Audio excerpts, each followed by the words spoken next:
Every day I wake up and I hope you're dead. We're fine. All the problems were there in the beginning, too. But you let it slide. You're such a dick! Because you love them. And you think that's enough. Let's break it down.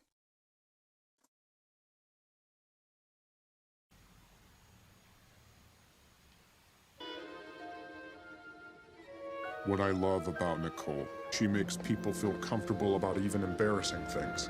Hey, you look like you care about animals. Yes, I do. She really listens when someone is talking. Sometimes she listens too much for too long. She's a good citizen. Just call him. She always knows the right thing to do when it comes to difficult family shit. Call him. I get stuck in my ways, and she knows when to push me and when to leave me alone. She cuts all our hair. Son. They share a son too. Family. And her own. She's always inexplicably brewing a cup of tea that she doesn't drink. And you love that about her? Still?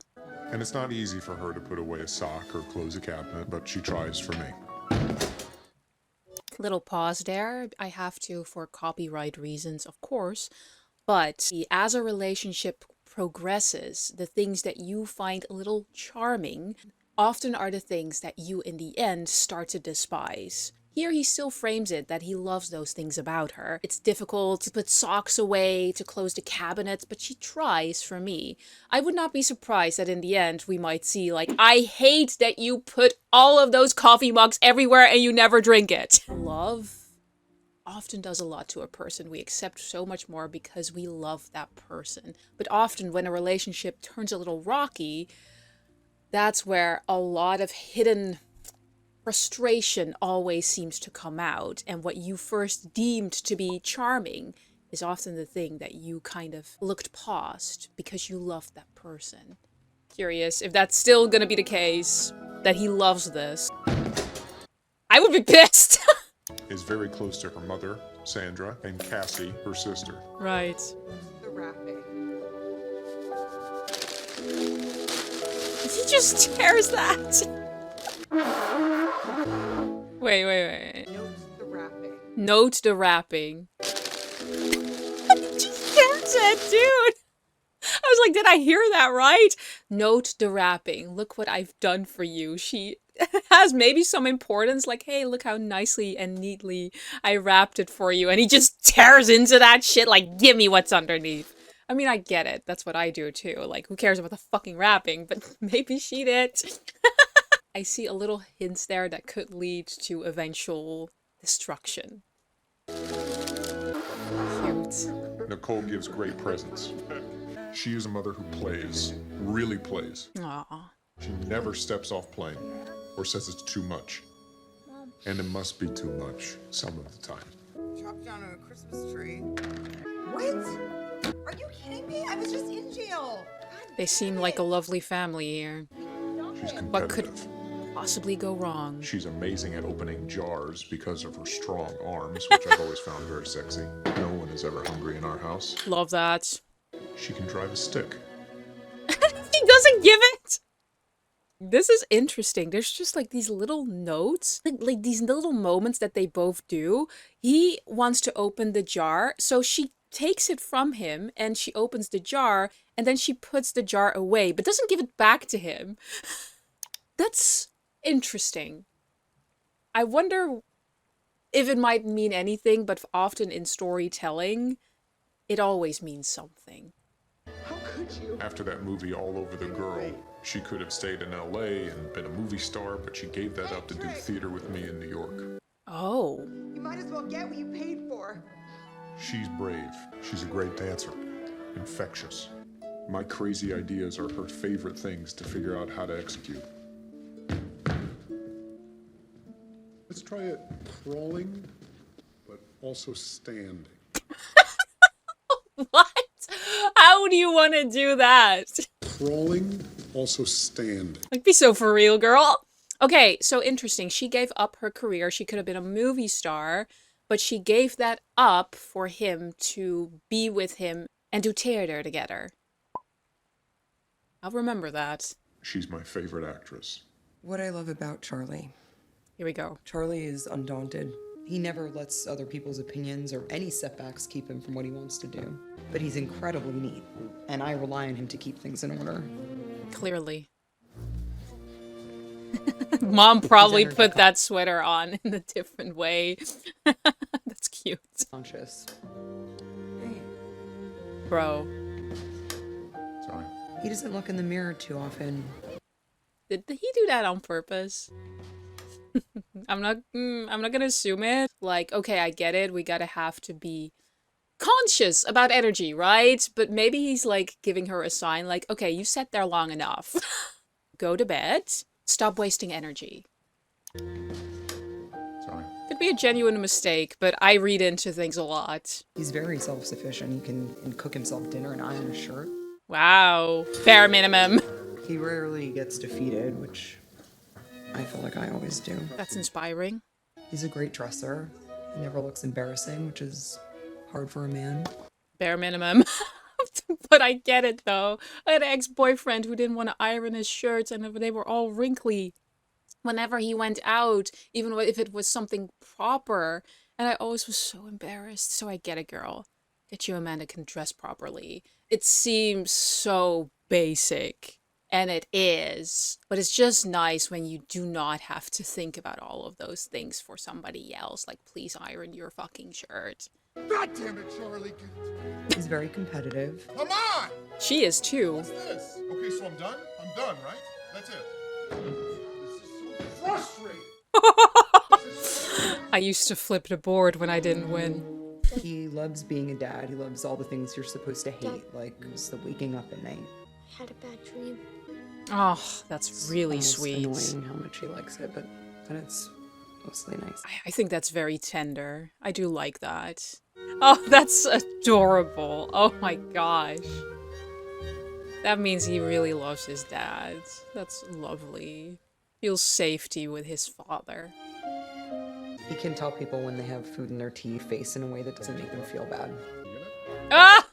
Charlie is self-made. His parents, I only met them once, but Oh, he told only me there met was them a lot once. of alcohol and some violence in his childhood. Okay, interesting, because she is super close with her family, and he makes a note of that he loves that about her. She's super close with her mother and her sister, but he, on the other hand, she only met his parents once because there was some form of abuse there. Interesting, so very different backstories, doesn't have to mean anything, but perhaps it could also lead to some resentment, like, you're so close to your family!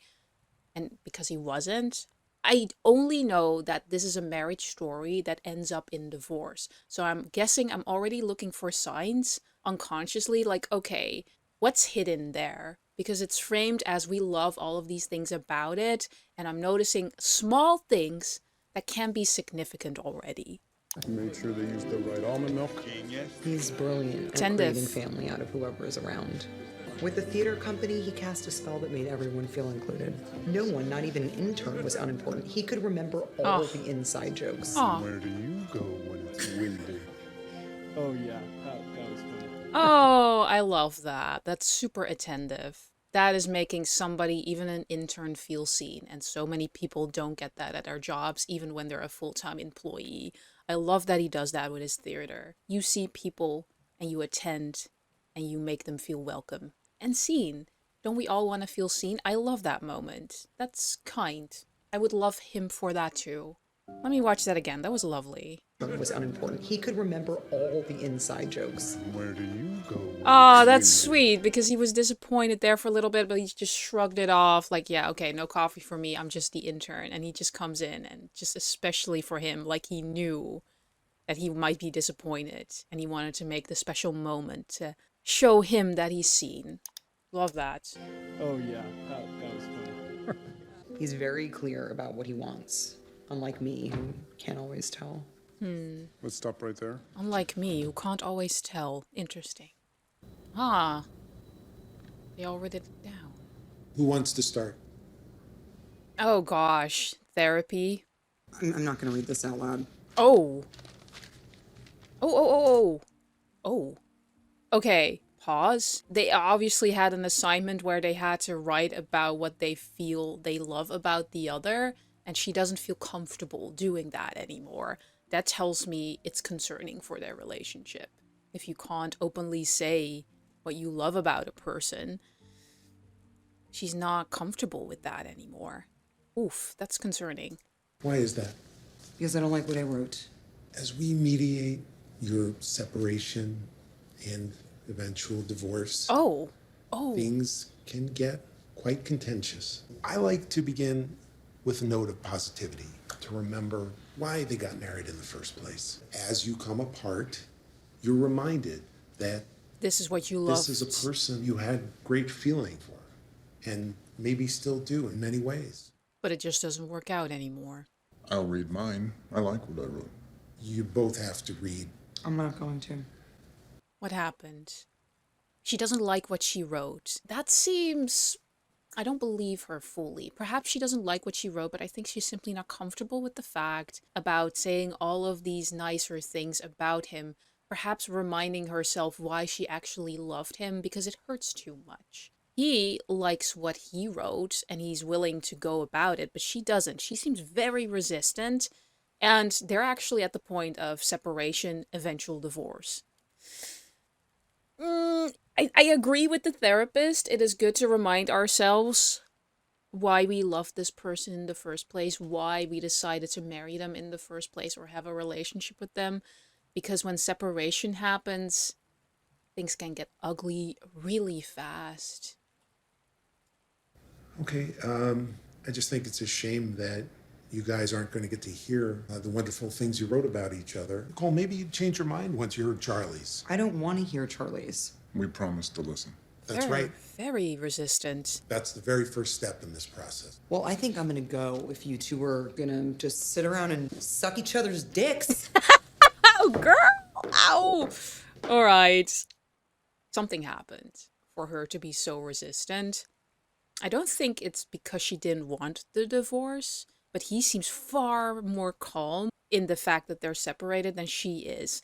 Perhaps there's like, I feel something happened here with her, which caused her so much resistance. I think she's very hurt. She's very sensitive about having to say the good things about him, and I'm wondering why. Blood. Never today with blood. This is kind of disturbing. But it's really for you. Frank, it's closing night, you know? She looks stunning with the reds. No, I think this time it's really over. I feel like my parents are splitting up. Yeah, because they're kind of a family in the theater. You can actually have space in LA. There's no space here. She's going back to LA. She's going back to LA, and she gave up her dream to be an actress for Charlie here and to start this entire theater, right? She followed him. So she kind of suppressed her own dream, probably her own ambitions to be with him. That might cause a little bit of frustration and resentment, but perhaps it simply didn't work out anymore. We don't know enough, but something tells me that perhaps she felt a little bit of frustration, because that often happens when you just circle your whole life around your partner and their ambitions, and you kind of feel wasted away because there's not enough room for both of your ambitions. You got to make decisions here, but it's also important to leave room for everybody to grow. Maybe she felt like she couldn't. Caused frustration, resentment in marriage. I'm assuming a lot here, but she's going back to LA, and that kind of tells me like she missed being in LA. Perhaps she missed having a purpose of her own, which was not this family of theater, even though she belonged there. It was mostly his. Want to make a toast to Charlie and to our beloved Nicole, who is going to be going out on a new adventure. Right. All the way to sunny California. Oof. We are going to take our play to Broadway. Do you think he feels abandoned by her? It can mess with your head. I mean, I was just a baby. Amelia Kazan was backstage elbowing Nichols. What the fuck's and this? Mike was chatting. And What? Marlena, you know, monkey.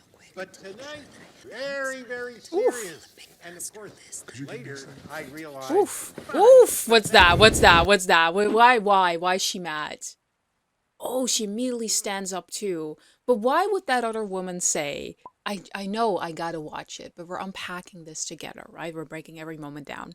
Okay, she clearly was upset about the fact that that other woman came near him, and the other woman was odd about it too. Like, I'm gonna go over there now, as if it almost was a game or to try and lure something out. And he barely listens to her and looks at Nicole because Nicole is still his wife or becoming his ex-wife, and he's upset about it. Perhaps he still feels like he wants to kind of be connected with Nicole, but perhaps something happened between the woman and him.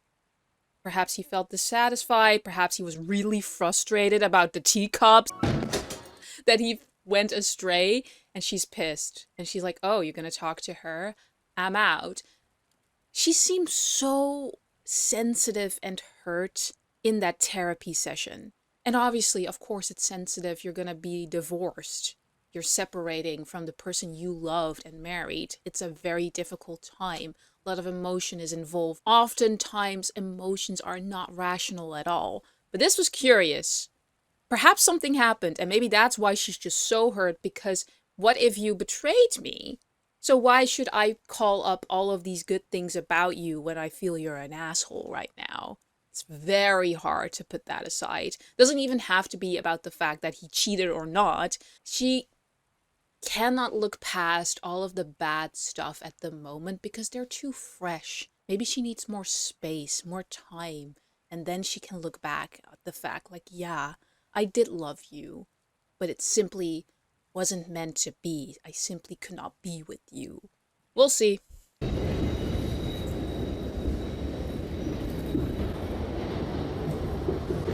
This is awkward. This is a person you married, and now you're practically strangers? Hi. Oh. Oh! Yeah, I didn't expect you guys home until late. Oh, and they still live together? Oh, that sucks. That's so uncomfortable. Oh no, well obviously they share a home, they share a child, but just the fact that they go home together, but they could be strangers right there on the train. You would never tell that they were married. You just go from this incredible love to feeling like you're strangers. Not just for this marriage, but for relationships in general. You experience so much with a person. You're so connected. You feel so bonded. And then it just ends. And you can't be near each other anymore. And even strangers almost have more intimacy than you two have. Because there's a potential to be more again with strangers. With you and him, her and you, it probably can never be anything more than this. Isn't that just the saddest thing about it? But they actually live together still, separated. Living together while you're separated is one of the hardest things to do because you have to share the space with somebody while your heart is broken and you're confronted with your heartbreak every single day. God, you guys are so attractive. No, it's okay. I'll pay for the whole time we decided to come home early. Hey, thanks. That's kind of him. Paying for the whole time. He's a good boss. I mean, he might be a shitty husband, we don't know yet, but I think he's a good boss. Like, he's good at the theater group. He treats people kindly. I like that he pays for the babysitters full time. So, I would love that about him. Well, I ain't moving in. You know what I would do if I were her? I would switch off the lights. We're saving energy, remember? Yes, I'm petty. If you don't like that mediator, we'll find another one. We might not need a mediator. We'll just split everything anyway. No. You need a mediator. You can have most of it. We have apartments near each other, make it easier for Henry. We'll figure it out. We want the same thing. Right. Right. Meantime, the pilot will be fun for you. But what they say about, like, oh, we want the same things anyway, we'll split it apart completely, like, you will get most of it. Oh, honey. My lived experience? It starts off that way. Later, you're gonna be fighting over a shampoo bottle. More on that later. I really want to see how this turns out, because something tells me, yeah, okay, you might say that now, but then again, it can get ugly really fast. And you're like, oh, we loved each other, sure. I'm sorry. I'm gonna hold off on it for now because I'm really curious on how this will develop. Something tells me it's not gonna be that easy. Lived experience tells me it never is that easy. You want it to be. The best versions of yourself want that to be, but emotions get involved and hurt mostly gets involved. You don't think it's bad, do you? I don't ever watch TV, so, I can't tell. You're watching TV. Right. Okay. I told So Henry I come right. to LA in 2 weeks to see him. I can tell you want to give me a note. No, I don't. Yes, I do, but I guess it doesn't matter now. You won't be with the show anymore. You're not going to be able to sleep until you tell me. Okay, then. So, there are two things. I thought your posture at the top of scene 7 is still too dignified. At the end, I could tell you were pushing for the emotion. I know you don't like it when I fake it, but I thought maybe tonight it would come, but It didn't. it didn't. That's all I had. And it doesn't matter anymore. Thanks for indulging me. Good night, Charlie. Oh, honey, she finally cries. Oh, that makes me sad. It didn't come on stage, but it's all coming out now. It hurts, I know. It hurts. It always hurts. The Lord has me glad in it. Was that Mom? Mom. Yes. We're relaxing. No relaxing. Nicole has a hair and makeup test today, and Henry. Mwah. Do you always sleep together, even in New York? So? Just for right now while we go through this transition. Closeness. Oh, shit. Don't tell Charlie when he gets here. He hates co-sleeping. Well, I have to say, I agree with Charlie. Oh, why? Surprise, surprise. You have exploded What do you mean? into this room. Oh. I can do this part alone. I won't look. As long as you're in my house, wake up is at 6:30 a.m. And until you know what you want to do, we're going to do what I like to do. Oh, God. You can't just go from what Charlie wanted to do to what you want to do. Even though I am 64 and have a dead gay husband, I manage to get up every day. Listen, lady. Had another lived experience here. Breaking up with my relationship, moving back to mother, just having to transit, your life just falling apart, being turned upside down, and then your mother has to get used to living back into her home as well. So both of these people are adjusting, and it often explodes, especially in the beginning when you're still adjusting. I had so many arguments with my own mother when I went back in to live with her after my relationship ended, because we hadn't lived with each other for years. So what I don't agree with here is that as long as you're living under my roof, it's gonna be the way I want to do. But you have to remember that she is a mother of her own with a child. She's a grown up. You can't tell her what to do. She has to figure those things out herself, and also give her a little bit of grace. She just came out of a relationship. She's about to be divorced. I feel to put so much pressure on her immediately to live her life to the fullest and be happy about it and no relaxing. Allow her to grieve her relationship for a little bit. And to say like, yeah, but I was the one who actually loved living my life. Even if I have a gay dead husband, you don't see me crying about it and co-sleeping with my child. Just because that is the way you were channeling your own grief and you were healing doesn't mean it has to be her way. You can't force your ways upon somebody just because they're living underneath your roof. And if you're going to be about that, she's going to be gone very fast, and this relationship can crumble just as much as the marriage might crumble. I am sure she's worried about her child and her grandchild, and she wants the best for them. But for her, that means, like, get up. Don't wallow in it. You have to remember, it's not your divorce here. It's hers. Give her some time. to figure it out on her own. 64 and have a dead gay husband, I managed to get up every day, feel pretty good about myself. So maybe your mom knows a thing or two. You know what I would do? Here, I'd whisk him off to Palm Springs. That's what your father and I did whenever we hit a speed bump. This is not a speed Didn't you bump. walk in on Dad blowing the porter in Palm Springs? And I A speed always bump. That's regretted getting so upset about it. What do you mean? Girl, you can't just ignore all of that. That's actually a big cause for divorce, that you find out your husband likes blowing other dudes. And she's like, well, I always regretted being so upset about it. I think you should probably work it out with Charlie, because I shouldn't have gotten so upset about him blowing another dude. Like, what was I thinking? So if I can figure that out with your gay dad, well, why can't you figure out your husband? You're married, for God's sake, and he's probably not blowing somebody behind the theater, right? Suck each other's dicks. Right? So what are you so upset about? Like, it's a speed bump. You can't tell her what to do in her marriage and her life. That's all up to her.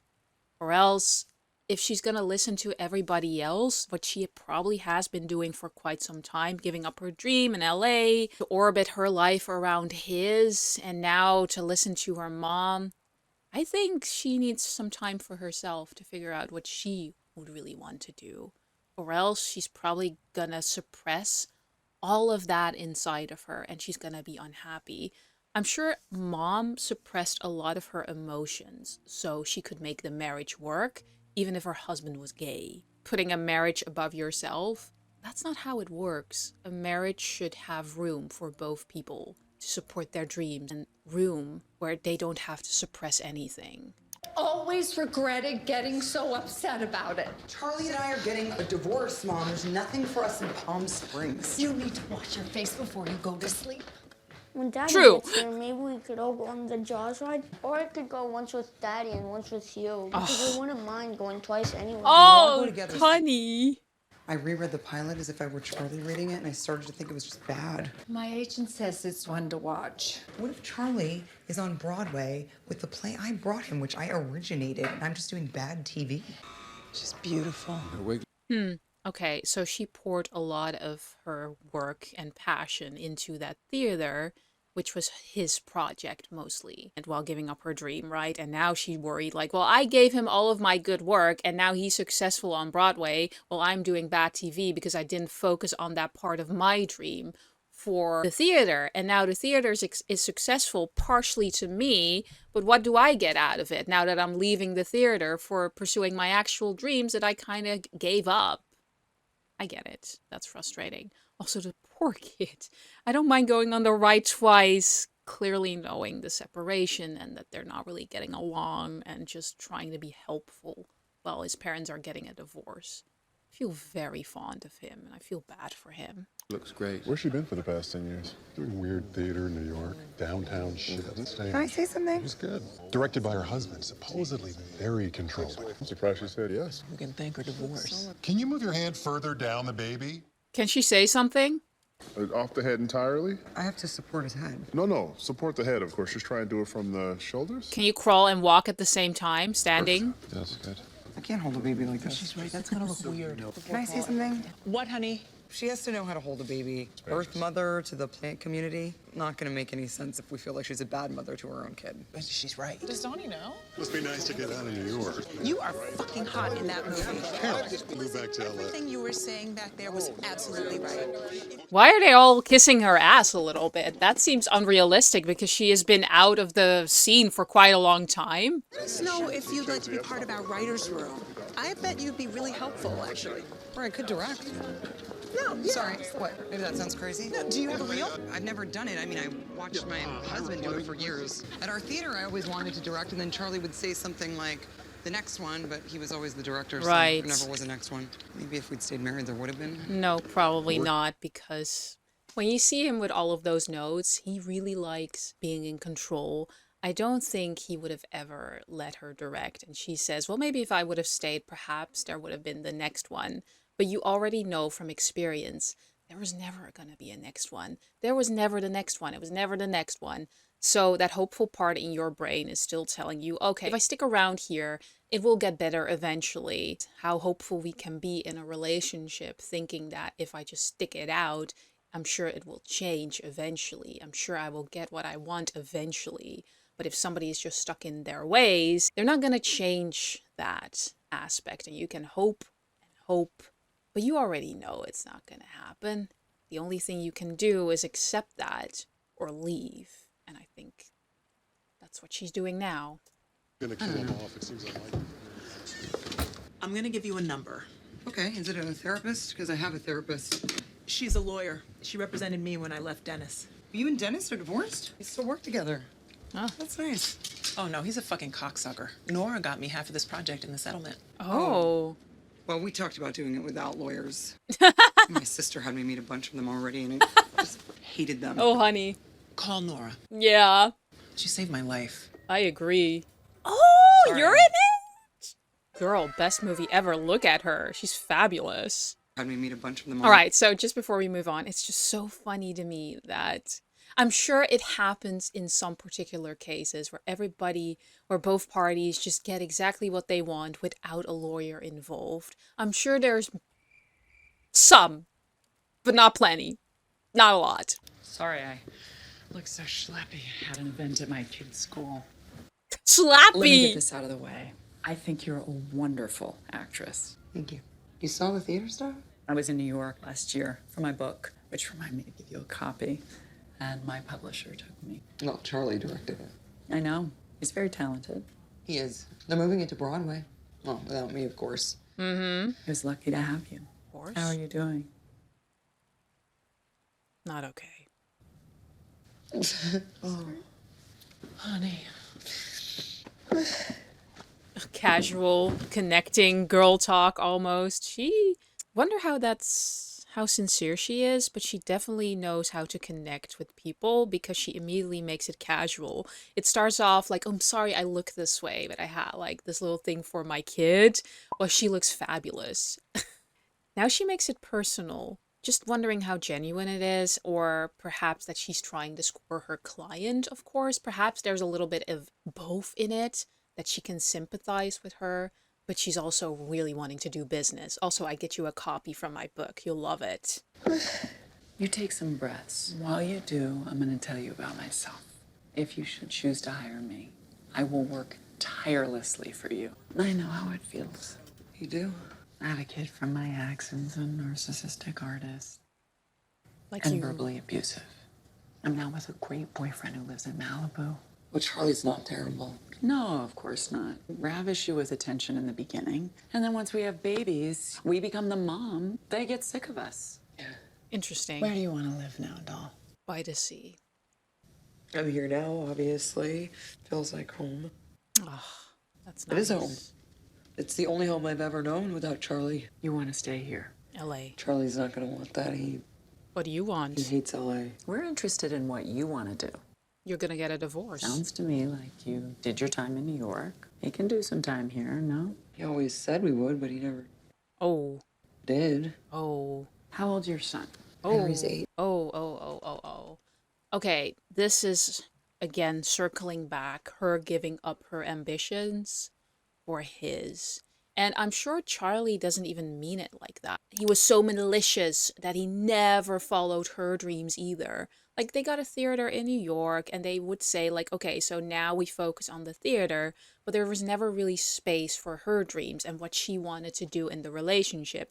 And I'm sure he did not do that on purpose, but life happens. Sometimes love isn't enough to carry a relationship through misalignment. She clearly wanted more than just be in New York. She felt at home in LA. She wants to stay here, and they would go to LA, but it never happened. He always said that they would, but it never happened. He always said that she could direct eventually, but it never happened. So her dreams were kind of pushed aside. That's gonna build up small frustration. Accumulation of her desires just being suppressed in that marriage. And it's not like she didn't love him, but there's got to be room for her to grow and not just orbit around what he wants.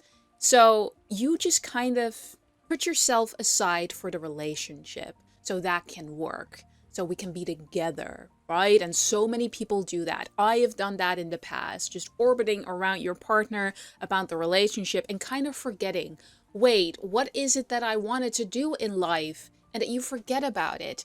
And that just festers and festers. And then suddenly this happens where you can no longer put yourself away and you can't ignore yourself anymore. And that's what I mean. Sometimes love is just simply not enough because you want different things. Because these compromises that she makes might seem small, but they add up and they start to feel one-sided. Like, I gave up so much for your theater, your directing. Well, I'm here and I'm not growing and I'm not doing what I want to do. And that way, her dream is quietly overridden by his. You can love somebody and build a life together, but only one of you gets to truly exist in that relationship, and not both. I don't know if it's fair to him. I want you to listen to me. What you're doing is an act of hope. You're saying, I want something better for myself. You do. And this right now is the worst time. It is. It will only get better. Oh, I don't want any money or anything. I just worried because we weren't going to use lawyers, so... If I do this... I don't want to be too aggressive. I want to stay friends. We'll do it as gently as possible. Now. Can you tell me a little more about what's going on? It's difficult to articulate. Not as simple as not being in love anymore. Yeah, I understand. I was engaged to Ben. Yes, I want to make movies, marry Ben. I was only 19 or 20 at the time. I never felt older in my whole life. I get it. If I was honest with myself, it was like a small part of me felt dead. You know, you tell yourself no relationship's perfect. We do. Happy with Ben and aware of the deadness. And I went to New York. She's getting it out. To meet with this director for this space movie. While I was there, the producer invited me to see a play. It took place in someone's apartment. It was like nothing I'd ever seen before. It was so well acted. And one of the actors was this big bear who played all his lines looking directly at me. And I knew it couldn't be the case, but it felt like it. And then later, of course, I learned that it was. Yeah, it was him. His cookies are really great, too. I'll send you home with some. Afterwards, She's I good. was introduced to the cast, and the bear turned out to also be the director. He talked to me, and I talked back. The dead part wasn't dead. It was just in a coma. It was better than the sex, the talking. The sex was also like the talking. You felt connection there. I like that she says the dead part wasn't actually dead. It was in a coma. It was just on hold. It was just deep inside of you, ready to awaken again, but it wasn't with Ben. She felt dead in the relationship with Ben, but here she fell in love with Charlie. I get that feeling. But I'm worried that because he made her feel like, oh, it was just a coma, and she felt alive again, that she pursued that feeling with all of her might and kind of forgot herself in the long run there. Also, side note, she acts it beautifully. She's so convincing. It's just, I see the grief in her face, but at the same time, just the memory and how she walks around the room. It feels very natural. I don't see Scarlett Johansson here. Good performance. I just never left. Yeah. Yes, to be honest, all the problems were there in the beginning, too. They always are. I just went along with him in his life because it felt so damn good to feel myself alive. There you go. In the Went beginning, along. I was the actress, the star, and that felt like something. You know, people came to see me at first, but...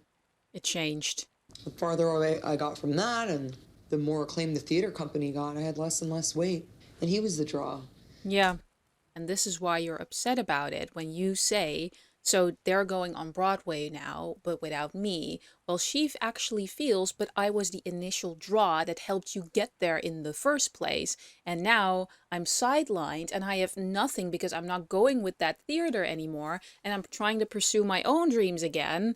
But without all of that work that was put into the LA dream, it was focused on the theater and he gets all of the benefits of that. What do I get?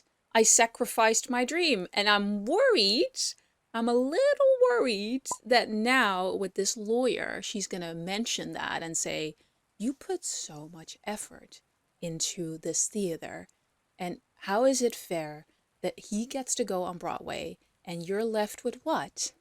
And she might be right. It's not right or wrong because she did. She is entitled to all of those feelings. And I also believe she's entitled to compensation.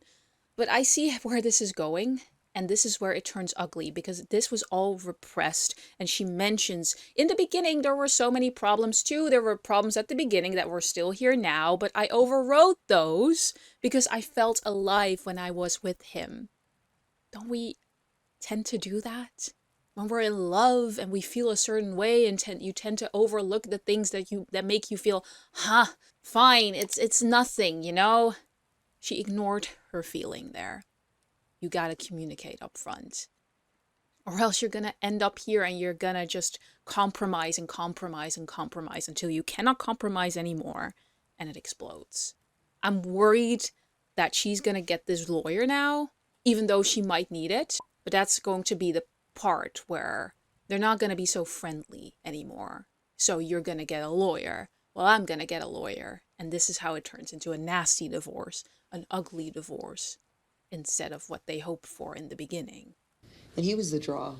I got smaller. Yes. I didn't ever really come alive for myself. I was just feeding his aliveness. And, you know, he was so smart and creative. It was fine. But not I would good. tell him things at home in private, and they would work their way into his work, and for a while that felt like enough. I mean, I was just so flattered that someone like him would find an idea I had worth trying. Okay. And then I got pregnant. But just feeling so small that you put him on a pedestal where you feel like, oh, somebody like him could find something my idea is interesting enough to use. Well, you forget you were the one who helped him get this prestige for his theater in the first place. You're selling yourself short because she felt something in the beginning, like she was a little bit of something, right? She had confidence in herself, but later she just became smaller and smaller and smaller, that she felt like he was even above her in a lot of ways. That's really sad. And then she becomes a mom, and I'm sure that's gonna make her part feel even smaller and smaller and smaller either, and she's not fulfilling her own dreams and her passions. That's just not good. And then I got pregnant. Yeah. And I thought that having a baby could really be ours, but also really mine. And yeah, you know, he was so excited. You wanted something that was yours. It was nice. Kids, they belong to themselves. It's like the instant they leave your body, it's just the process of them going away. All the furniture in our house, it was his taste. I didn't even know what my taste was anymore because I had never been asked to use it. I didn't even pick our apartment. I just moved into his. And I made noises about wanting to move back to LA, but they came to nothing. He just put me off. I mean, it would be strange if he turned to me and said, "And what do you want to do today?" You know, I just watched that documentary on George Harrison, and I thought, own it. Be like George Harrison's wife. Being a wife and a mother, that's enough. But it's not you. Yeah. Then I realized I couldn't remember her name. That wasn't not you're not gonna be fulfilled with that. Own it. Own it. That probably was her path, but it doesn't have to be yours. Sorry. Woo. It's just very recognizable, all the things she says. Like, what do you want to do today? You know? And you're getting so used to be in a relationship where you just put yourself and what you want out of the way for the sake of the relationship. Like, I moved into his apartment. I didn't even know what my taste was anymore because you're just so orbiting around him and his tastes and his wants and his desires, and you forget yourself. And it's just so recognizable because people who I was close with in my own relationship, sorry that I'm going back to my own lived experience, but it's an example, and they told me, like, you changed a lot in this relationship, Kim. It's almost like you're not yourself anymore, and you don't truly seem happy. And I thought I was fine. I thought we were fine. Like, hey, I also made all of these excuses that she made, that she says, like, just own it, you know, just own it, it's fine. It's fine that he doesn't want to get married. It's fine that we're never going to go on vacation. It's fine. We're fine. Definitely. It wasn't fine. I was starting to become deeply unhappy because I forgot myself. Because I didn't listen to myself. That I just waved away myself and what I wanted all the time. So he could be happy. So our relationship could work because I loved him. But love sometimes just isn't enough to carry the relationship. And sometimes it's not always kind to yourself. And once you're out of that, for me, it was a journey of rediscovering my tastes, what I wanted, what I loved, and who I really was again. And that's liberating. Being a wife and a mother, that's enough. Yeah, then I realized I couldn't remember her name. This pilot came along, it shot in LA, and it paid so much. Here's this bit of earth that's yours. Mine. I was embarrassed about it in front of him, but it was also like, yeah, this is who I am. And this is what I'm worth. Yeah. And maybe it's stupid, but at least it's mine. Not yours. And not if he had ours. just taken me into a big hug and said, of course I want you to have a piece of earth that's yours. What did he say? Then we might not be getting divorced. What did he say? But he wasn't supportive? He made fun of it and was jealous like he is. Then he realized about the money and he told me I could funnel it back into the theater company. Of course he did. Something that is yours also becomes his again. Told him about the money. It's stupid what you're doing, but at least if you do this stupid thing, at least it goes back into prestige. At least it channels back into true art. Also, the moment he said, like, I don't watch TV, so I wouldn't know about the pilot. Well, he's clearly watching TV. Right. She says, we probably wouldn't have gotten a divorce if he said, of course, I want you to have a piece that is yours. But instead, he takes that piece and channels it back to his own theater company to make it his again. Well, she feels everything in the entire relationship was already his and not hers. And she has to take some responsibility herself that she went along with it. She didn't have to give up her dream, but then the relationship probably wouldn't have worked out. And he probably didn't do all of this intentionally. He just went along like, okay, so this is our marriage. If you're going to do something like that, well, hey, at least we are a team and it can go back into the theater company. He didn't do all of this on purpose, I feel. But he stopped giving her enough space in the relationship for her to be fulfilled too, and not just him. And that's really important. And he told me I could funnel it back into the theater company. That's when I realized he truly didn't see me. Yeah. He didn't see me as something separate from himself. So I left. And he's probably super confused on why. She divorced me out of nowhere. It seems so small. And they both... This is a meme. I might use that for my thumbnail, sorry. Me. When my cat pooped next to the litter box again. Anyway, he probably didn't even see this coming. He might have felt like this was so out of the blue, but it just all accumulated inside of her. Like, you don't see me. You don't give me space to grow and have something that is truly mine without you taking it for yourself. He didn't see me at all. And for him, it seems like, what are you even talking about? Because it was all fine when you gave it up earlier. You were happy. You've just decided you weren't now. The problems were always there, but she overlooked them for love. And now the frustration is just so... She can't do it anymore. It's accumulated. She feels years of being unseen. And you take it and you take it and you take it until one point. You simply can't anymore. And if you don't communicate all of these things during the relationship, it's fine. Own it. It's fine. We're so fine. If that replaces communication, you're gonna end up right here. And you don't want that.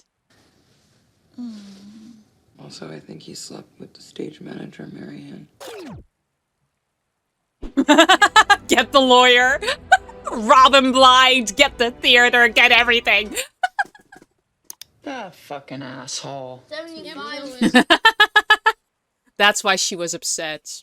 So, Cassie, when Charlie gets here, you're gonna hand him the envelope. Why do I have to do it? Mom, legally, I can't be the one who serves him. Do I have to actually hand him the envelope? Yes, but I'm gonna tell him in advance that they're divorce papers. Nora says it doesn't have to be so formal. Let's get them upstairs. Charlie's gonna be here. Oh, this is not gonna be So nice. I'll tell Charlie what's happening. Cassie, you then hand him the envelope. I just get nervous. Can you unserve? What do you mean? What do you mean, like take it back? Yeah. Why? I think so. You should In case check. we change our minds, or I'm not gonna change I mine. don't feel too bad for him. Why are we so committed into the fact that like this marriage has to continue? Something wrong. Now you're both just making me feel bad, okay? Sorry. Yeah, how about we support her? Jesus, you don't think it's hard for her to have to serve the divorce papers, to have to tell him about that? You know how much pain she's under? How about we don't make this all about ourselves and projecting our stuff onto her and simply support her in this very difficult situation that she's already in? She doesn't need all of this. If I was her friend, no problem. I'll deal with it. Don't worry about it. I'll serve him. Want me to do it right now? I'll do it twice. And we love Charlie. You have to stop loving him, Mom. You can't be friends with him anymore. Charlie and I have our own relationship. Traitor! Okay, I kind of agree. She doesn't have to stop being friends with him, but I do feel like she's got to support her daughter more. But again, we have to remember, Charlie is her grandson's father, right? So there can be a relationship there, but there's also a question that she feels like Mom is not loyal to her because I'm your daughter, Mom. Charlie isn't actually your kid. I see both sides here, but for her to say like Charlie and I have our own relationship, okay, go suck his dick then. Suck each other's dicks. Jesus. Independent of your marriage, just like I'm still friends with Cassie's ex, Jeff. Are you still seeing Jeff? Yeah, I'd be pissed. Occasional lunch. Loyalty, bitch. You. Nothing can be independent of our marriage right now. I can't believe I even have to explain this to you. Just be on my side, okay? Okay. And It's loyalty. stop seeing Jeff. Cassie, you're the server. Let me practice a few times. You just gotta hand over the fucking elevator. It's not an audition. Did we finish the other wine already? Oh, yeah. Oh, yeah. Okay, let me get him. I'm nervous too because of them. Cassie. What? I'm putting the envelope. This is gonna go bad. Copy you. Oh no. This is not gonna go the way she plans it. Oh, hi. Hi. Where's Henry? He's pooping. Hi, Henry. Kiss on the lips. Is this account still open? I want a MacArthur grant. Charlie. Supportive. Oh my God, that's great. Oh, and now I gotta serve you the divorce paper. It's a genius grant. You're a genius. Oh, I'm really happy for you. You deserve it. That's yours too. We did all of this together. It's yours, Charlie. You enjoy it. Because I want to find something that is mine. I do like that they're still so supportive of each other. That just shows that yes, there is love there. It simply wasn't enough. There can be care for each other, even in separation. I like that. So great. Of course, I went instantly to it's all downhill from here. This Broadway play has to fail. I know. It's true. It'll be great. He's very at home I here. hope you're right. Everyone says hi. Tell them hi. I miss everyone. Well, you'll see them again when you come back. Congratulations, Charlie. Oh. G-Ma! Charlie Bird! Oh, God! You responded to my last email. Well, your emails are so articulate. What is she doing, Mom? Oh, gosh. I feel kind of uncomfortable with the mom. Like, why is everybody so comfortable doing that? I kind of feel like Mom is fulfilling attention that she never got from her gay husband.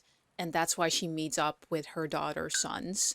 Just because they give her attention, and it doesn't even have to be romantically, but there's affection there. And it's like she's fulfilling her own comatose feeling inside of her, and in a way that brings her alive, but therefore she's not really being loyal to her daughters. It's fine if they have a relationship, but it's not gonna feel good for her. Bro, why are you doing this right now? Your daughter is super tense about having to serve these papers. What are you doing? Ah, girl, like, have a little bit of empathy for your daughter here. You're just, oh, gosh. Mom? Hello? Mom. Hello? Upstairs. You're back now. Nancy! Hey, Charlie. I like your haircut. Mom! I'll go. We love Charlie. Who wants you? Oh, the papers are right there, What pie is dude. that? Pecan. Oh, I love pecan. Did you make it? I don't know. No, it's store-bought. Jules and Molly love it. You okay? Yes. No, I'm she's just not. hot. I'll pour you some water. Nicole says you're doing a play. It's more Northern England. Oh, what does that sound like? You want a cup of tea, do you? Oh, thank you, Mrs. What is? Oh no! No! What is that? No! No! No! No! No! No! No! No! No! No! No! No! No! And she couldn't even tell him yet that these were the divorce papers. Oh God! Is this legal? Okay, that he just finds it. Oh fuck. Okay, pick it up and give it to him then. Shit. What's this? It's a manila envelope, love. Ooh, can I start over? Stop! Yeah, give it back. Oh, Jesus. You served him. You're served. Oh no. What did you do? Nothing. I served don't him. know. I can't did what you told me to lie. do. You're being served. You guys are getting a I don't know. I'm sorry. Oh fuck. I was gonna warn you so it didn't become a thing. I'm sorry. Oh shit. Feel like I'm in a dream. We don't have a marriage anymore. I know you don't want the disruption, but you don't want to be married. But I don't want this. But I thought we agreed we weren't going to use lawyers. Here we go. I want an entirely different kind of life. Let's wait until you finish this pilot and come back to New York. Let's figure it out there at home. Nora's known for being very fair. This is Nora? You don't have to respond right away. So what do I do? He asks her. You get a lawyer too. What do I do? Well, I guess I better be going. Stuart rose from the ditch, climbed into his car, and started up the road that led toward the north. The sun was just coming up over the hills on his right. She's crying. As he peered ahead into the great land that stretched before him, the way seemed long, and he somehow felt he was headed in the right direction. This is about them. Somehow it felt they were headed into the right direction. For her, definitely. She suppressed so much and now she's finally choosing herself. Guess I better get going. But it's still hard for her because there's love there. And there's still some care there. They're supportive of each other. But she simply wants an entirely different life. One that he cannot actually give her. He's too set in his ways. I forgot it ended that way. Yeah, wow, Stuart really overreacted, didn't you think? Interesting. He really overreacted, didn't he? Well, she clearly was affected and felt a connection to that story and that ending. And he feels, well, this was just an overreaction. Maybe he feels like what she feels in this marriage and the separation, what caused the separation, is an overreaction. But he was the one in their relationship who could fulfill all of his dreams. She didn't. That's why he feels like, well, I don't understand what's the problem in this marriage. Because he didn't see her.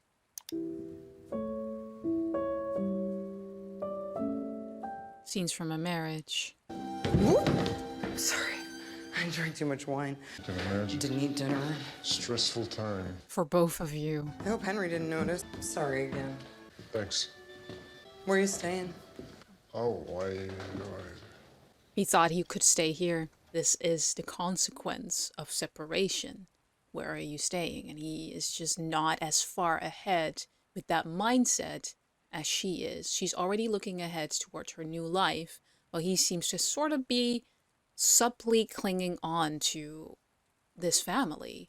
And also, it's kind of sad because he doesn't have his own family, so maybe that's why he loves being so close with mom, with the sister, because he likes that warmth of the family that he never really grew up with, and now that's kind of taken away from him.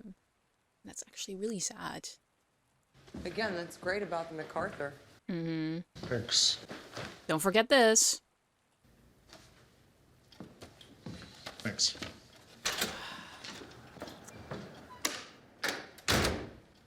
Oof, oof, oof. Fuck. What? She's being represented by Nora. She's supposedly very fair. Yeah. Here's the fact, Jack. To start, we'll need a $25,000 retainer. Oh, that's more than all your financials. We need to do a forensic accounting. which runs Oh, what if this causes the ruin for his theater because they can't work it out and just divorce? It's messy, it's ugly, but it's mostly expensive. And suddenly, even the smallest things in the marriage, what you've accumulated together, start to matter. If we can all agree right away, it shouldn't get too bad. You were married here in LA. Your son was born out here. Oh boy. Yes, because again, her mom and sister are out here, and Okay, that means son has a likelihood to stay here in LA while he prefers New York. Mom wants a new life in LA, wants to stay here. Always said we were going to go to New York, but we never did. Now's the time for it. He doesn't going to want that, but he also has his son to worry about. They will always be connected because of their son. It's not like, oh, we separate and we don't ever have to see each other again. We got a son together.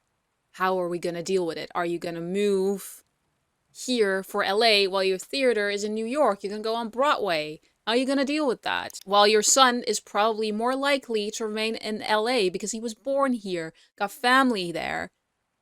You're not looking great in this situation already. So you got married here, your kid was born here, and she served you here. yeah, but we lived in New York. Doesn't matter. For legal reasons, doesn't matter. If you're serious about having your child in New York, you take Henry to New York with you, then we file an action in New York. We make this a New York case. Otherwise, you'll probably never see your kid outside of LA again. No. As soon as you let your wife and child leave New York, you made life very difficult for yourself. Yeah, but he didn't think it would go this far. But now if he takes Henry back to New York, that might turn ugly because she obviously is not going to agree with that. We are a New York family. That's just a fact. She's here temporarily. Then why do you think she served you out here? I wonder, do we ask for support? From Nicole? I'm not going to do that. Does your wife's family have money? Oh gosh. See, here we go. Nicole's family has been my Yeah, family. but that's gonna change. Yeah, and you're I suggest you separated. get used to it. Really? Does your wife do drugs or anything? Can we use anything Coke? against her? Not in any real way. Well, we're not gonna win if she's the perfect mother. It wasn't nothing. So, see, this is not even about trying to handle all of this properly for each person. This is starting to become, how do we win? And how do I win compared to my ex-wife, my ex-husband? It's not trying to work it out together anymore. It's no longer from that loving relationship. It's how do I get what I want while we exit out of this relationship and this life that we had together? And how can I build a life that's still fulfilling for me without you? You need to be prepared for the fact that Nora is gonna portray you as a neglectful father. He doesn't But I'm believe not. that. You live in New York. She and your kid are out here. Nora's gonna use that strategy. I'm sure of It's it. But Nicole's all not going- narrative, and he feels resistant of that fact because he's still holding on to the fact, like, we weren't even gonna use lawyers in this. We were gonna do this peacefully, kindly. We're just separating. But now, with Nora being involved, and I don't think she's very fair, I just think she's fair for her client. She's gonna work tirelessly for her client. And that's going to surprise him. And after that, he's going to have like a little bit of a shock. Like, hey, we're actually not doing this in both of our best interests, just in yours. Okay, let me bring up my lawyers. Actually, then, let's fight this thing. Let me win. And that's the sad thing about it. We kind of lose our original ways, how we wanted to go about it, because there's so many other legal things involved that you didn't even think of at first. And it's how it turns ugly. You know what people say, criminal lawyers see bad people at their best, divorce lawyers see good people at their worst. We're friendly. We're fine. What a We're just trying to bitch. figure this out. She's not a bitch. Thanks. We're doing it a different way. Oh, Broadway play. honey. Oh, no, he's not going to represent... He's not going to have a legal team to represent him. He's going to go without a lawyer. Nora's probably going to rip him to shreds, which is sad because he definitely... He doesn't want it to do it this way. But now, I just feel like he's going to get such a wake-up call, and it's so sad. Because he doesn't want to portray all of these false narratives about his wife. But I'm really worried they're going to exaggerate the bad qualities about him, and that's going to fire back. What scene is the Invisible Man outfit for? No, that's my Halloween costume. Frankenstein is for Henry. He's coming here this weekend. We're going to go trick or treat. Can I talk to you? Yeah. The one he might have slept with. And here are the director notes from that Danish production from the 70s. Okay, and you needed to do that in private? Can I come over tonight? What? Marianne, it's too hard now. But we did it when you were married, and we shouldn't have done it. And now that you're not married, shouldn't we be doing it? Excuse me? Not married. Okay, so now we have confirmation that he did sleep with her. Dude, why would you do that? And it wasn't even the reason that Nicole filed for divorce. It's because he didn't see her, and that was far more painful. But probably this was just the cherry on top. Maybe we should accept generosity better. Hold on. Generosity to sleep Hello? with This you. is Charlie Barber. Nora! Yes. Hi, this is Nora Fanshaw. I represent your wife. Do you have an attorney yet? No. Okay, then it's okay for me to talk to you directly. I'm calling because we haven't received a response to our filing. Nicole said there was no rush. It's been more than 30 days since you were served. By law, you're meant to respond within 30 I didn't like the days. first lawyer I met. We weren't even going to do it with lawyers. Yeah, he keeps holding on to that. We weren't even going to do this with lawyers, so why am I taking this personally? This is all an exaggeration, I'm sure. We weren't even going to do it with lawyers. Well, now we have lawyers, and you got to prepare for it. If you don't file your response, we're going to file a request for default judgment against you. Default judgment? Default judgment, what does that We'll mean? be able to lay claim to whatever we want. She can have pretty much whatever And it she... means we'll set the number of child support at its highest level and claim full custody of your child. Oh! Whoa. That is... Full custody. Oh. This is what the law says. Okay, but it also feels like almost unjust towards him. Because they still want to work it out, but yes, he has to file because she wants out of the marriage. And he's kind of holding that back. So I understand Nicole in that way. But, oof, she got a shark. Which is good for her, but it also kind of feels unfair. Like, okay, so just because he didn't respond, we can lay claim on whatever we want. Full custody. I don't think Nicole would actually want that. Would she? That seems very extreme. And I don't think she's a heartless person, but I do think she simply wants a new life that satisfies her. Something that is mine. I represent Nicole, and she's aware of everything I'm saying to you. Oof. I just spoke to her this morning. Well, I spoke to her 5 minutes before I got on the call. That's gonna hurt. That's gonna hurt. Like, really? You would take my child away from me? Really? We're gonna do this? I thought we weren't gonna do this. Here we are anyway. Nicole wants to do this amicably, but you're leaving us no other option. I'll get a lawyer. Can I get a lawyer here? I don't know where here is. Now is serious because his kid is on the line. No, you'll have to come to LA. If you don't respond in Los Angeles by Friday, you'll leave us. In Los Angeles. She wants him in Los Angeles. The thing that the other lawyers were warning about.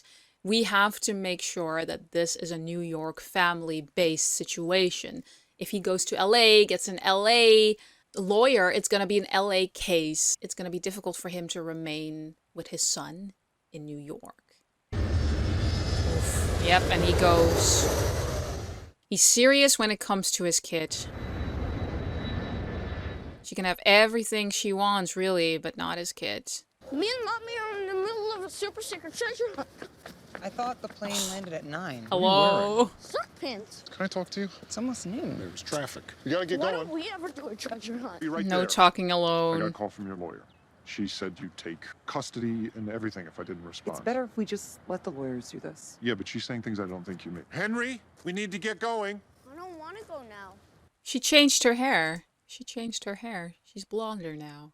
Maybe going back to her roots again, finding herself again, what she wants. Interesting. You're gonna go with your daddy, and it's gonna be fun. Got a present for you when you get back as a reward. It's not going to the dentist. I'm trying to help. I'm staying here. Come on. He's not going to the dentist. It's not a punishment to go with dad, by the way. That's how he feels. He's getting a little bit resentful. Also that she got a lawyer in the first place. And she's like, well, maybe we shouldn't talk about this without lawyers. Let the lawyers handle it. Well, he's still like, hey, we always talk things out. She's saying things you don't mean. Perhaps she does, and he can't accept that quite yet. Like, what do you mean you would take Henry away from me? I don't think she actually would, but it's a way of, like, almost pressuring him to freaking respond, which is fair. Henry? Oof. Got the booster?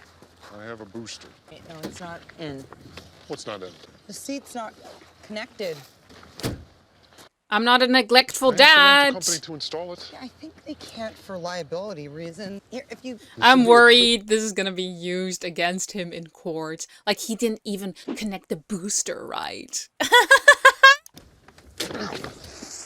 Can't I stay with Mom? No. Why not? It's my time with you. I just flew 3,000 miles. I don't want to. We get in the fucking car. Oh. Yeah, that is I'm sorry, painful. but Jesus, get in the fucking car. I'm sorry, but Jesus. Obviously, he wants to see his son. He's under a lot of pressure. He's worried about his kid getting full custody with mommy, and he just wants to spend time with his son. He makes effort towards his son, and it's difficult when his son is like, well, I don't want to be with you. I want to be with mommy. Are you excited for Halloween? Yeah, I'm going as a store-bought ninja. But we agreed. I had Donna make you a Frankenstein. I don't want to be a Frankenstein anymore. Oh, Are after you all that sure? effort. It's awesome. We'll be Frankenstein and the Invisible Man. Mom bought me a ninja costume. But Henry, we went through all this trouble. Yeah, Okay, wherever you want. that's good of him. He doesn't force him. He's disappointed, but he doesn't force it. I think that's good of him. I would have been like, wear the fucking Frankenstein costume. Can I help you? I'm Charlie Barber. I have a 1:30 with Dan Cohen. Oh, hi. I'm sorry. Mr. Cohen wanted me to apologize. What? He can't see you because apparently your wife already met with him on the 7th of August about representation. So you can't... But she hired somebody else. But unfortunately, because she consulted with Mr. Cohen already, he's legally barred from representing you. Yeah, because he already has the information about her and can be used against him. Fuck. But it could also mean this could be a strategy. That's like the most awful take I can think of, that she went through all of the representatives in LA until she find Nora, but also you can't get a proper lawyer against me. That would be the hardest pill to swallow. I kind of hope it's not the case. Her sister did arrange a lot of lawyers and she didn't like them until she met Nora. That's probably the case, but can you imagine? It happens all the time. Fuck. Really? You know, it's common that people meet with as many lawyers as possible so that their spouse has limited options. Yeah, that was what I was thinking. I'm just hoping that's not the case. I really think it was just her sister arranging all of these lawyers. I don't think she would have done it deliberately. You'd be surprised. God, I feel him. I feel like I'm him. Like, she wouldn't do that. Like, please, no, this is ridiculous. Why would we do that? We were married for so many years. We have love for each other. We still have care for each other. Please. You would be surprised. Yeah, because divorce can make people act in their worst possible form. Criminal lawyers see bad people at their best. Divorce lawyers see good people at their worst. Divorce is just difficult. It's painful. And we don't always act rationally. Do you go to a lot of offices with your mom? Oh no. Checking it. Like, is mommy's like friend sleeping over? That's the energy here. Here's how I see it. If we get bogged down in who did this and who did that, it'll just cost you more in money and time, and we'll probably end up with the same result anyway. Right. I mean, I agree with that philosophy. She does too, I'm sure. I'm sure. And I always go with, most people in my business make up the truth so they can get where they need to go. A narrative. You're just transactions to them. I like to think of you as people. Yeah, that's he loves that because that's exactly what he wants to hear. But legally, he's probably not gonna get what he wants, and it's not gonna be agreeable for him. Lawyers can be tough. Narratives can be tough. I fear it's not gonna be enough. This can be a really ugly process, but I also believe it doesn't have to be terrible. That's I'm nice. glad to hear you say that. If we lived in a perfect world, I'd yeah. love to keep expenses down as much as possible. Of course you do. We'll have to respond right away. Your son goes to school out here? Yeah, temporarily. Her pilot went to Ceres, and I wanted to accommodate her, as she's often felt we do things on my terms. Be a better husband in divorce, huh? Definitely. She often felt like we did things on my terms. We never moved. I never let her direct. If he did all of those things already, maybe they wouldn't even be here, and you wouldn't have to worry about paying for her lawyer too. Be a better man than you were as a husband now in divorce. Very true. It's simply too late now for her because she's already out of the relationship. Well, you probably didn't even see that there was already an exit door there. Where are you living while you're out here? I'm in a hotel right now. No, hotel doesn't look good. To who? The court. And get a place near her. I guess I could rent our New York apartment. Don't rent it. You have to continue to prove New York residence. And of course you have a place in LA. It's hard to show you all live in New York, isn't it? So So that's contradictory. That is contradictory. So in the end, it doesn't help him with the New York basis. What the? Oh gosh. I recommend you spend as much time as you can with your son. Many people fight for that time, then they don't even use it. They just want to win. Yeah, exactly. They just want to win. I want you to know that eventually this will all be over. And whatever we win or lose, it'll be the two of you having to figure this out together. Yeah, later, after the divorce. first person in this process has spoken to me like a human. Yeah. I'm just worried it's not gonna be enough in the roughness of courts. Do you want to see your ninja costume? It's on Jima's bed. Ninja costume. I have the Frankenstein costume. Oh, well, I can't make him be Frankenstein. I'm not asking you to, but maybe you can help me out a little. I'll try. Did you dye your hair again? Is that for your show? No, this is me. It was this way when I saw you before. I know, but I didn't say anything then. You don't like it? I love it. No, I guess it's fine. Is it shorter? I prefer it longer. Yeah, but it's not about what you prefer now, is it? It's about what she prefers for once in this relationship and now out of the relationship. This is like, oh, this might hit her. Like, okay, it's not about you prefer anymore, is it? It's always been what you preferred. It's about me now. Sorry, it's just absurd. I'm going to check in at the hotel, but should be able to get to you guys by 5:30. We're going to trick-or-treat from there. Cassie's. I'll take Cassie Sam. and Sam are mad. Mad at who? You. Cassie and Sam? You can understand that, so I think we should probably do separate Halloweens. You can understand that. Baby, you can't just say, you can understand that, right? Why they're mad at you. Probably because they know he maybe had an affair. I would be mad too, but at the same time to say, like, you could understand that. Well, you're glossing over all of that. You should take a moment to talk about that. This is a surprise to him. She kind of wants to, like, separate. She doesn't want to have a lot of emotion involved with him. Same thing in the beginning about talking about the letters, because she doesn't feel comfortable with that, because it probably hurts too much otherwise. But if you're okay with it, then shouldn't they be okay with it? Let's just do it this way this time. Do you not want me there? I'm fine with it. We'll have 2 Halloweens.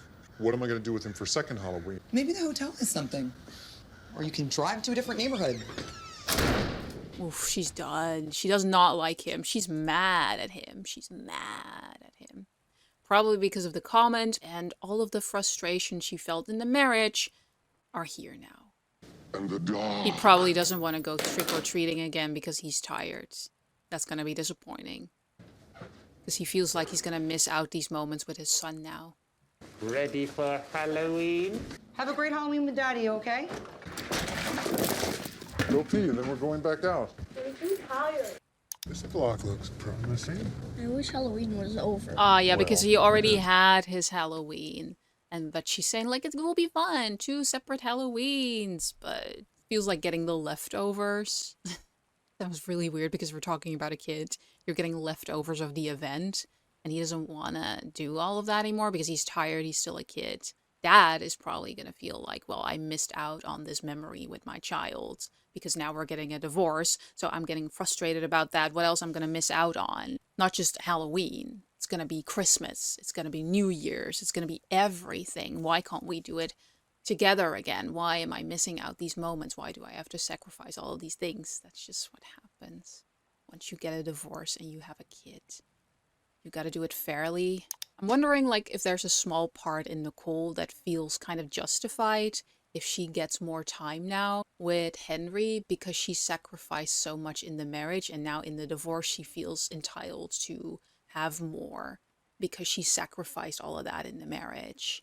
Just a thought, and that's why there's resentment. Will be fun, 2 Halloweens, but she doesn't really care about it because, hey, it's my time now.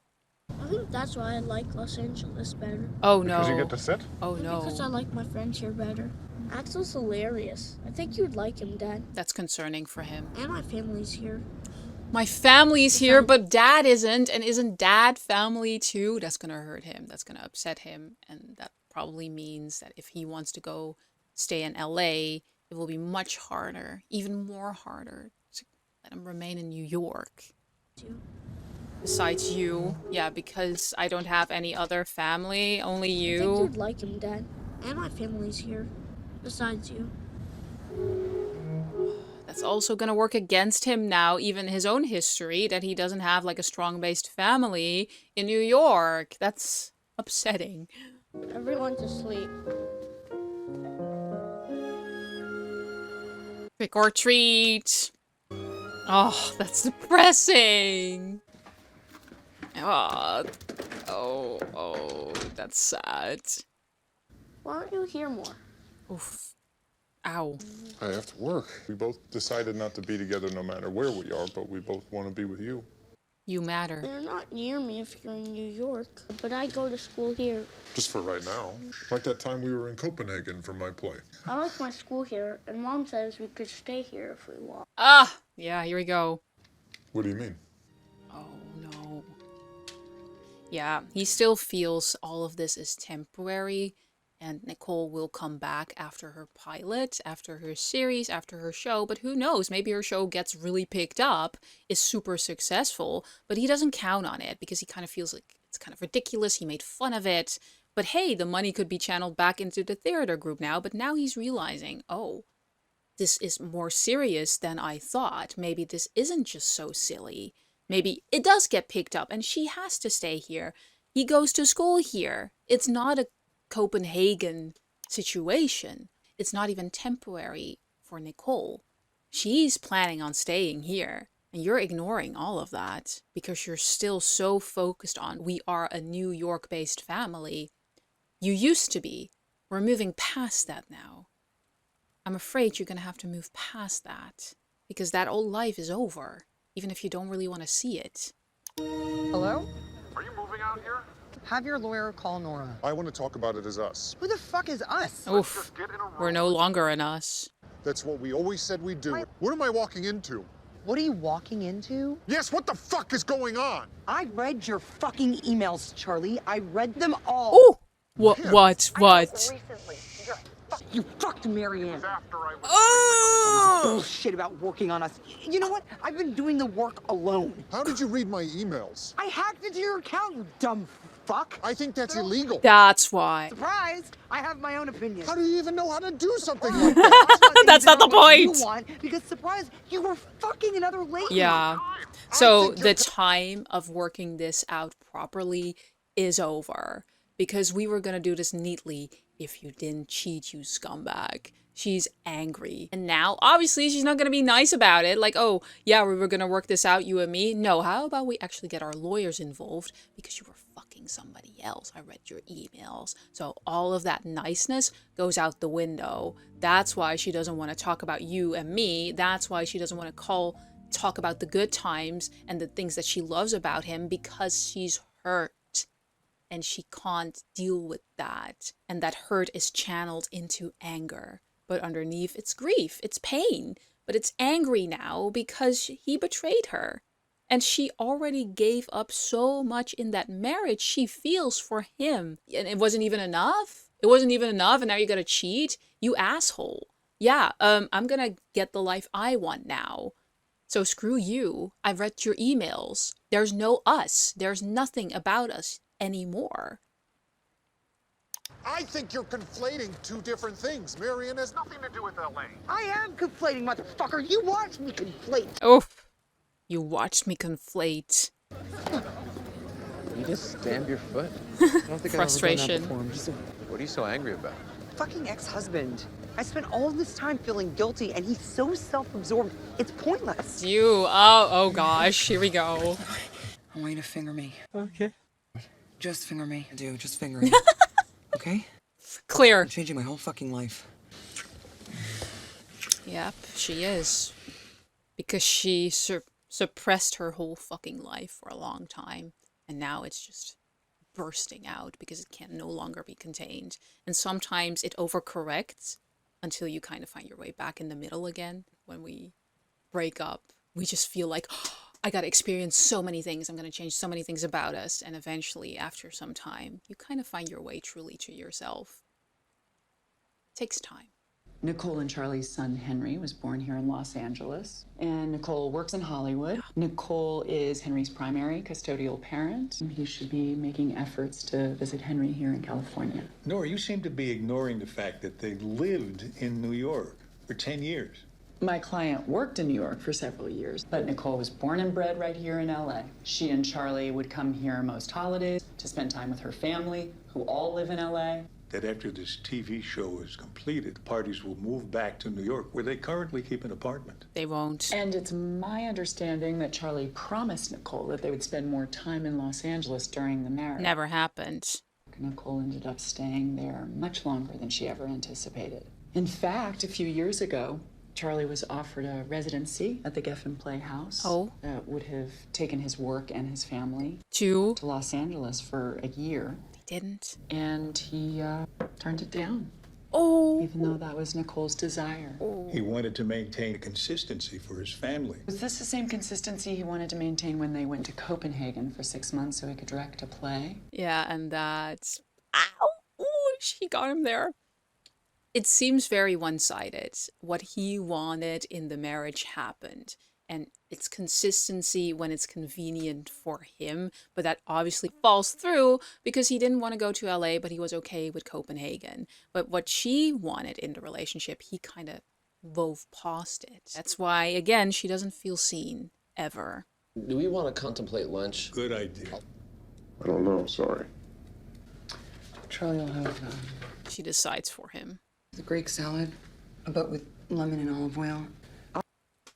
It's so sad because she knows him, because she sees him. There's still care there, even though they're going through quite a nasty divorce. She's angry with him. There's still display of care. It's just, it can't exist in the marriage anymore. But you can still care for a person and know them, and it feels intimate, but you can no longer be together. And that's the strange contradiction that we have often. When you see your ex, for example, and you just know so many things about them, what they like, how they take their coffee, all the small things that are intimate, but they no longer exist between the two of you, but it doesn't erase the fact that you knew them intimately for a very long time. When Charlie is in Los Angeles, that it will be best for Henry that he see each parent equally. When he is in LA, but at the same time, he's only here for so much amount of time. So is that truly equal in the end? Very nice out here, Charlie. You should give it a chance. Yeah, and the space. It was very clearly their deal that they would go back to New York after Nicole finished her show. I'm not aware of any deal. I didn't get it in writing. Well, then it's not a deal, is it? Is this like the deal that you made that you and Nicole would spend more time in LA during your marriage? We didn't have a deal. It was something we discussed. So what makes it a deal for you and a discussion for her? You see how that does not balance out? You see how the mindset there doesn't work? It's only working in your favor and never in hers? But So it's a deal when it's something you want, and a discussion when Nicole wants it? I could be a lawyer, bitch. If I were representing you... You are representing me. Right, no. Did you forget? This is serious to him, you know, it's his life. I don't see a judge moving this child from California. I think we try and settle today. She gets LA. No, Bert, just... You're him out. No. It's only gonna... I mean, this we is have what to we worried about in the beginning when you're fighting about small things. It's only gonna end up costing you more money, emotional stress, and also probably not even what you want. I mean, we have to win this. We have to win this, so it's not about the good for each person anymore, and most importantly for Henry, it's about winning for yourself. Is what's best for Henry. I'll never get to really be his parent again. Yeah, but It'll it's be about different. you. It won't exist. So maybe you move here. You heard what Amir said about the space. Fuck the space, Bert. Fuck the space. All right, so this is... He's right. The win is about Henry here. What's best for Henry? Henry wants to stay here. It's just about the fact that Charlie doesn't want to be here. He's got his theater, he's making a living there, and obviously Henry is a big involvement because he doesn't want to give full custody to Nicole. And he doesn't want to be the parent who just flies over to see his kid every now and then. But it's about what he wants again. And this whole marriage was about what he wants. And now this is the first time he actually sees when something doesn't go his way. When it's actually not about what he wants. Now, no longer in the marriage. And that's probably kind of mind-altering to him because that never happened to him before. They're being reasonable financially. You know, you're lucky they didn't ask for half your grant money. If this continues, she might. If we give on LA, I think we can get her to give on other fronts. There are no other fronts. He needs to know that I fought for him. He'll know. He's not gonna do it. Whatever happens here, it's temporary. Time is on your side, Charlie. Maybe he'll do college on the East Coast. This is sad. Did you guys lose power where you are? Do we lose power? No. No. The gate won't close. Her gate won't close. So you're gonna help her? Sorry, I made you come out. It's fine. I just... You don't leave your gate open. Yeah, and you're the one I used to call. Getting shaggy. Yeah, I have to find a hair cutter. You want me to cut it? Yeah, because you used to do it. Okay. Funny, because she calls him. Because he used to do those things probably in the marriage. He, in turn, would always get haircuts from her. Close your eyes. Feels strangely intimate. Maybe he should stay here tonight. Oh. It's my night. What's good for you? What's good for Henry? Oof. Oh, the barrier between them! Ooh! That is almost symbolic, isn't it? Just the gate between the both of them, separating them fully from what they were. It feels like even more of a separation. That's poetic. Ow.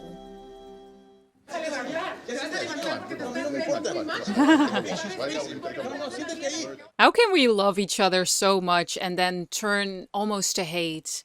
It really is a fine line. Fuck me. What? He brought the other ones. Charlie shouldn't have done this. Oh, this is only gonna get worse because now it's not gonna be an easy peasy divorce, now is it? Because Charlie wants to fight and he wants to win. And the original philosophy that he had, what attracted him to the first lawyer, this can all be fixed amicably as two people instead of two different opponents against one another. But now it's turning into this. I knew he would go back because he would not be satisfied. He wants to win. Where's Bert? This means that everything we've agreed upon now is off the table. This is a street fight now. And I'm gonna have to ask for things that we wouldn't normally ask for. Now it gets ugly. The system rewards bad behavior. Yes, because now you're gonna have to create this whole narrative, and the things that you might have not made a big deal about before, it all is going to get twisted so it can work in your favor, painting the other person to be a bad person, even if you don't want it to. This is where it turns really ugly. 10 years ago, Charlie takes a risk when he first hires Nicole as an actress in his play in New York City. A risk. He's a well-regarded, up-and-coming director of the avant-garde. And she's actually kind of big because she just did a movie, and she was actually kind of the star that helped him get people into his theater in the first place. Yeah, eventually those roles kind of switched, that they came for the theater itself. Not in the beginning. That felt like something. You know, people came to see me at first, but... She's known as the girl in that college sex movie who takes her top off. Ow. My client will not be 10 slut-shamed years for an on, artistic and choice. she becomes an actress of great credibility. And it's because of that credibility that she's offered the lead role in a major television show. Okay, but we can also turn that around, and it's because she pulled in those people in the first place into the theater and put all of that work in New York into his theater that he is now on Broadway. It's framed the same way. The problem here for Nicole was that her heart was never in the theater. It was for him. Now she pursues her own dreams. I hate when this is gonna frustrate me. Because taking off her jacket, she's ready to fight. She's offered the lead role in a major television show. Thanks to Charlie. Charlie is entitled to half her TV money, present and future earnings of the show. That's a bold claim. Charlie's just received the enormous sum of $650,000. You're lucky they didn't ask for half your grant money. This is for the theater work he conducted during the marriage. During the marriage. With her support. Not only did she turn down a lucrative and successful career in movies to perform in his little theater, she actually supplied Charlie with a loan early on to help out. She lent her name to the marquee, which was the principal reason people came to the theater. Well, that may have been true 10 years ago. Now, over the next 10 years, she was subsequently offered parts in movies, TV shows. Rejected. Most of which she turned down at Charlie's behest to be a mom and act in his plays. Yeah. And also going to Copenhagen for him, but not to LA for her. Sorry, Charlie. I'm on neither side, but it's just sad. This is just really sad. All I see here, it's just a marriage just broken apart to fit each narrative. It's kind of heartbreaking to watch. We contend that half of Charlie's grant money be split between the parties. Oof. Oh, come on, Laura. Charlie himself, upon hearing that he received the prize, told Nicole that it belonged to her too. That's what people... You deserve it. That's yours too. Remember the seat in the car? Those are like those little moments that are now used against him. Small little nudges that can be used in court. You said it would be mine too. Or was that just a discussion? Or is that a deal? The first monetary installment from the MacArthur grant was put into a joint marital account and thus became community property. So She got him. She got him there. That was, oh God, Charlie. He didn't think it would come to this, and now it's going to bite him in the ass. this and any further installments There's not going to be anything left Because anyway. that just proves, yeah, this is our money. Not just my genius, this is ours. That was dumb. But he didn't expect this to come to this. It's kind of tragic in its own way that he believed in the goodness of their separation and that they would never end up here. So he didn't think ahead because he felt like that would never happen. It's the same thing that I didn't prepare to look at houses or anything of that because I trusted in my own relationship. But when it fell apart, you think back like, oh my God, I'm so stupid. Why didn't I do that? Why didn't I prepare? It's sad because you trust somebody that's going to cause anger. Like, I trusted you with this and you're using it against me now. it bears mentioning in the accurate recap of this situation that Charlie had had extramarital affairs. There we go. There we go. I was waiting for that. Now we're getting ugly. Now this is becoming a street fight. That Charlie had had extramarital affairs. An extramarital affair. Do you really want me to go there? Yeah, let's go there. Okay. Cole has admitted to hacking Charlie's computer Privacy. and reading his emails is a felony. And Nora, I don't think you'll be too happy if I ask Nicole about her alcohol consumption in the evenings. Oh, see? What? She Ugly. confided in Charlie, having just carried Henry to bed. And having a that she was little having bit trouble- too much to drink. I hope Henry didn't notice. She nearly fell down the stairs. I had to support her. Gosh, this is just... If you're going to bring it up, I'm going to bring it up. It's not about a divorce. It's just breach of trust and it being turned against you. And how can you remember, in the end, to look at why you loved them in the first place when all of this ugliness is just brought to the surface? Trust is shattered. This is not an isolated event. So you let me She's know, not fit to be a Nora. mother. We'll go there as needed. Charlie finally arrived 2 hours late to pick up Henry at Nicole's mother's house. At that point, the car seat, which he had assured Nicole had been professionally installed, was clearly not even belted in. It was just... I knew it would come back. I felt that would come back. All of those moments we've seen beforehand, all used against him now. Ah, Jesus. Isn't it just so heartbreaking to be sitting there and watch marriage be picked apart? Your person being picked apart. Just for gain. You started off with loving and look what's left. I know that. I thought the car rental place No, did they it. can't do it. It's I a know that. liability. Yeah, we said Just come down and that. fixed it. This remains an LA family for the time being. Oof.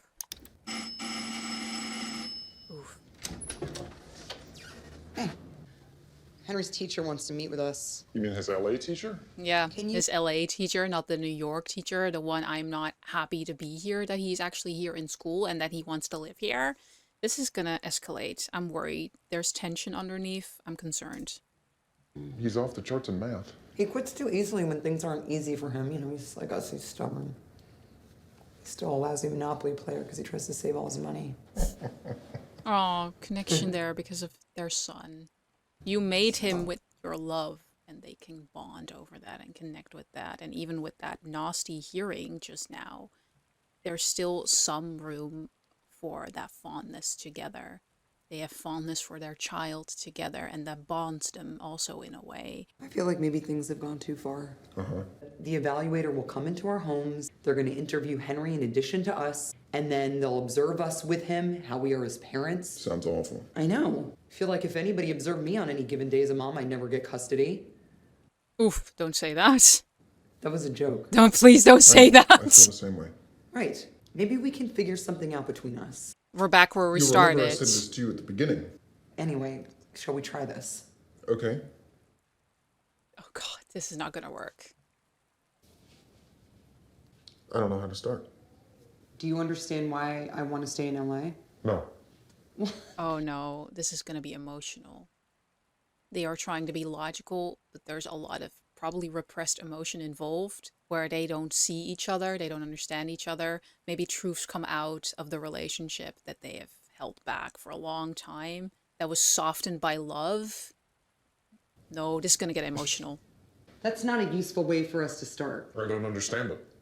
You don't remember promising that we could do time here? We discussed things. We were married. We said things. It wasn't a we deal. talked about moving to Europe. We never did any of it. You turned down the residency at the Geffen that would have brought us here for a year. It wasn't something I wanted. Yeah, but we she had a did. great theater company and a great life where we were. For you. Honestly, I never considered anything different. Yeah, and that's the problem.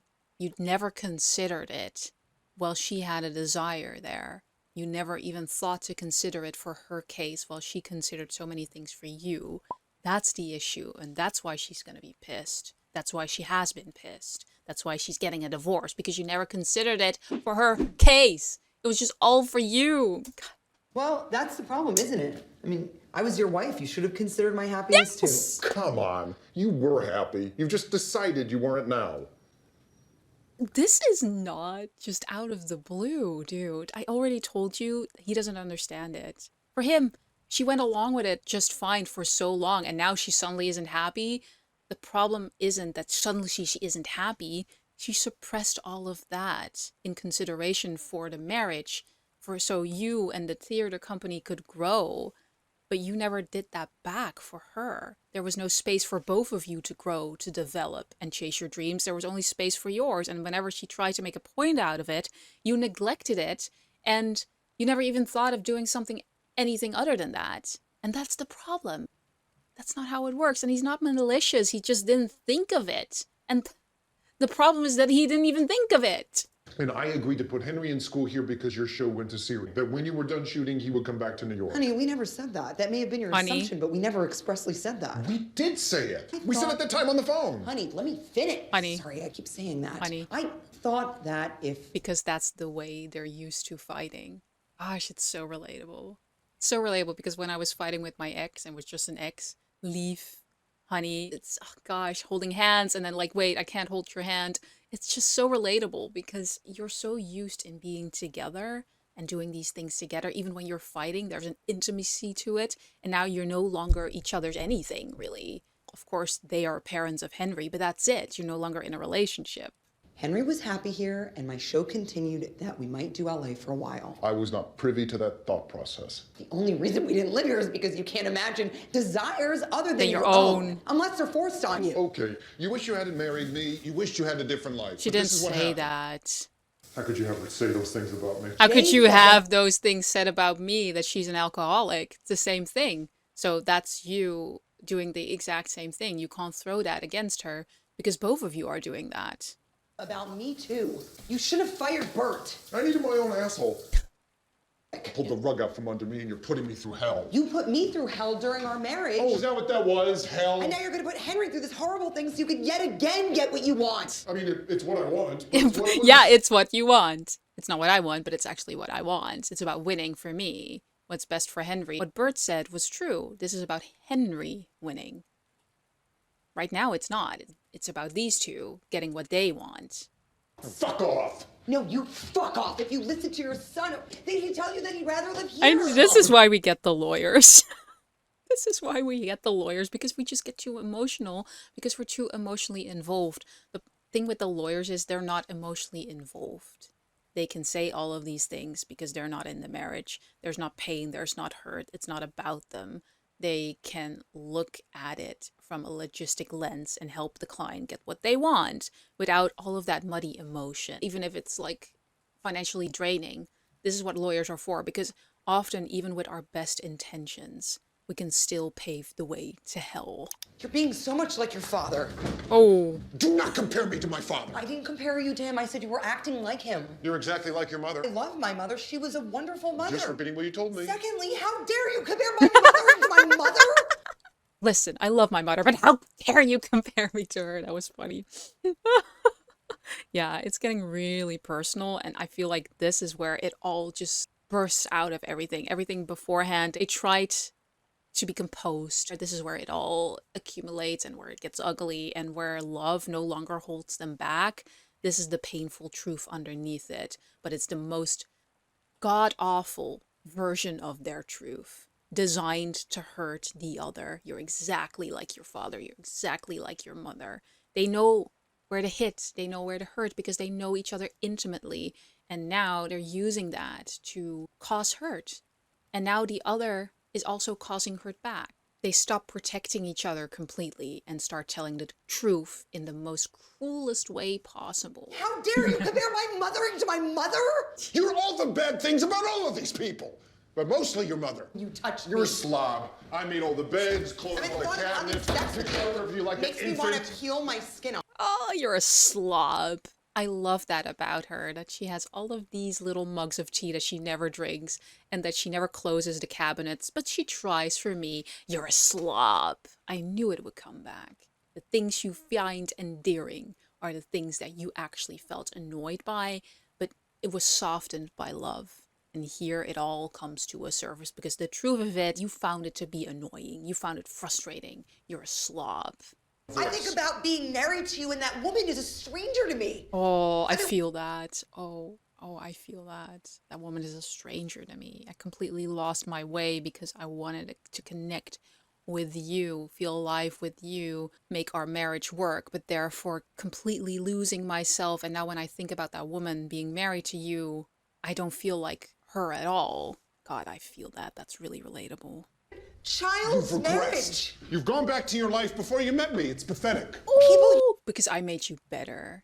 Ow, they're just really hurting each other in the worst way possible. And I used to defend you. They were absolutely right. All your best acting is behind you. You're back to being a hack. You're a fucking villain. Oh, you want to present yourself as a victim because it's a good legal strategy? Oh, you chose this life. You wanted it until you didn't. Yeah, that's how he perceives You it. used me so you could get out of LA. Life with you was joyless. What, so then you had to go and fuck someone You else? shouldn't be upset that I fucked her. You should be upset that I had to laugh with her.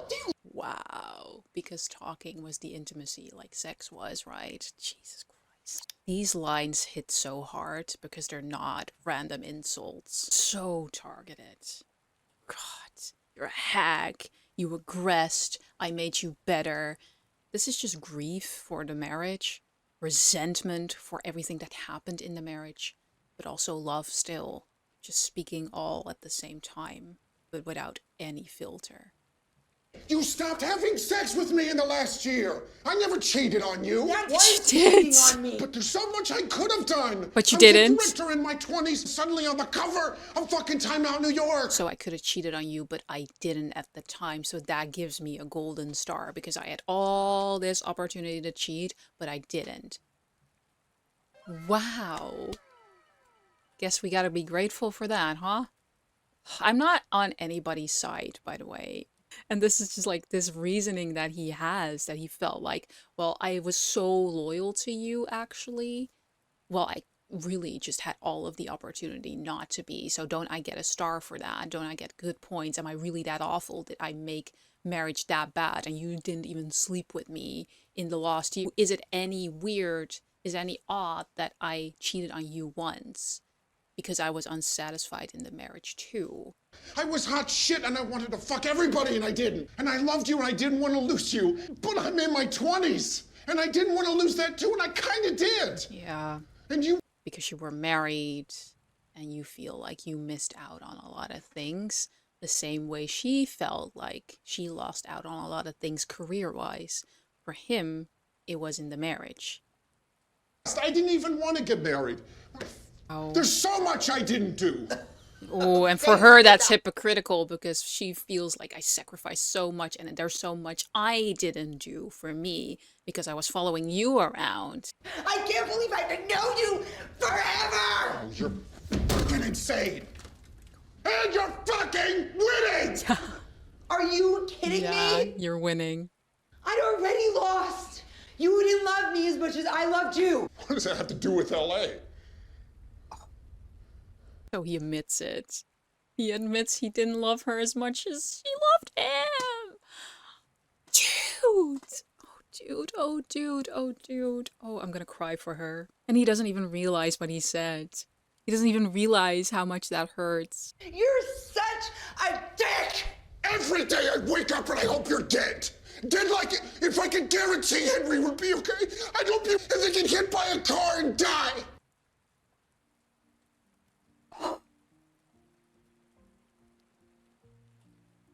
You can't mean that. That's frustration bottled up to its finest and its fullest there. He isn't expressing what he truly wants for her, he's expressing what it feels like to wake up every day now. The person he loves or loved is no longer his. The life he believed in, the New York base, the New York family, is collapsing right in front of his eyes, and he has absolutely no control. Fixing it. You're winning. He feels powerless. This is emotional overload. It hurts too much to keep loving you like this, and if you were gone, perhaps the pain would stop. Every day I wake up and I hope you're dead. And they get hit by a car and die. Wow. Yeah, of course you cry. What the fuck? That was overload. He's just upset that he's losing her and the family they had. It's just, if you were gone, everything would be easier, right?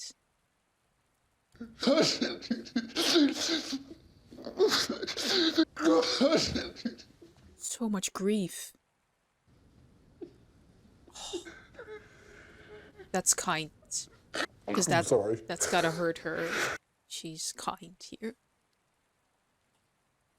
She probably recognizes it too as his grief, as his lack of control. That's heartbreaking. He doesn't want her gone. He just wants this pain to stop.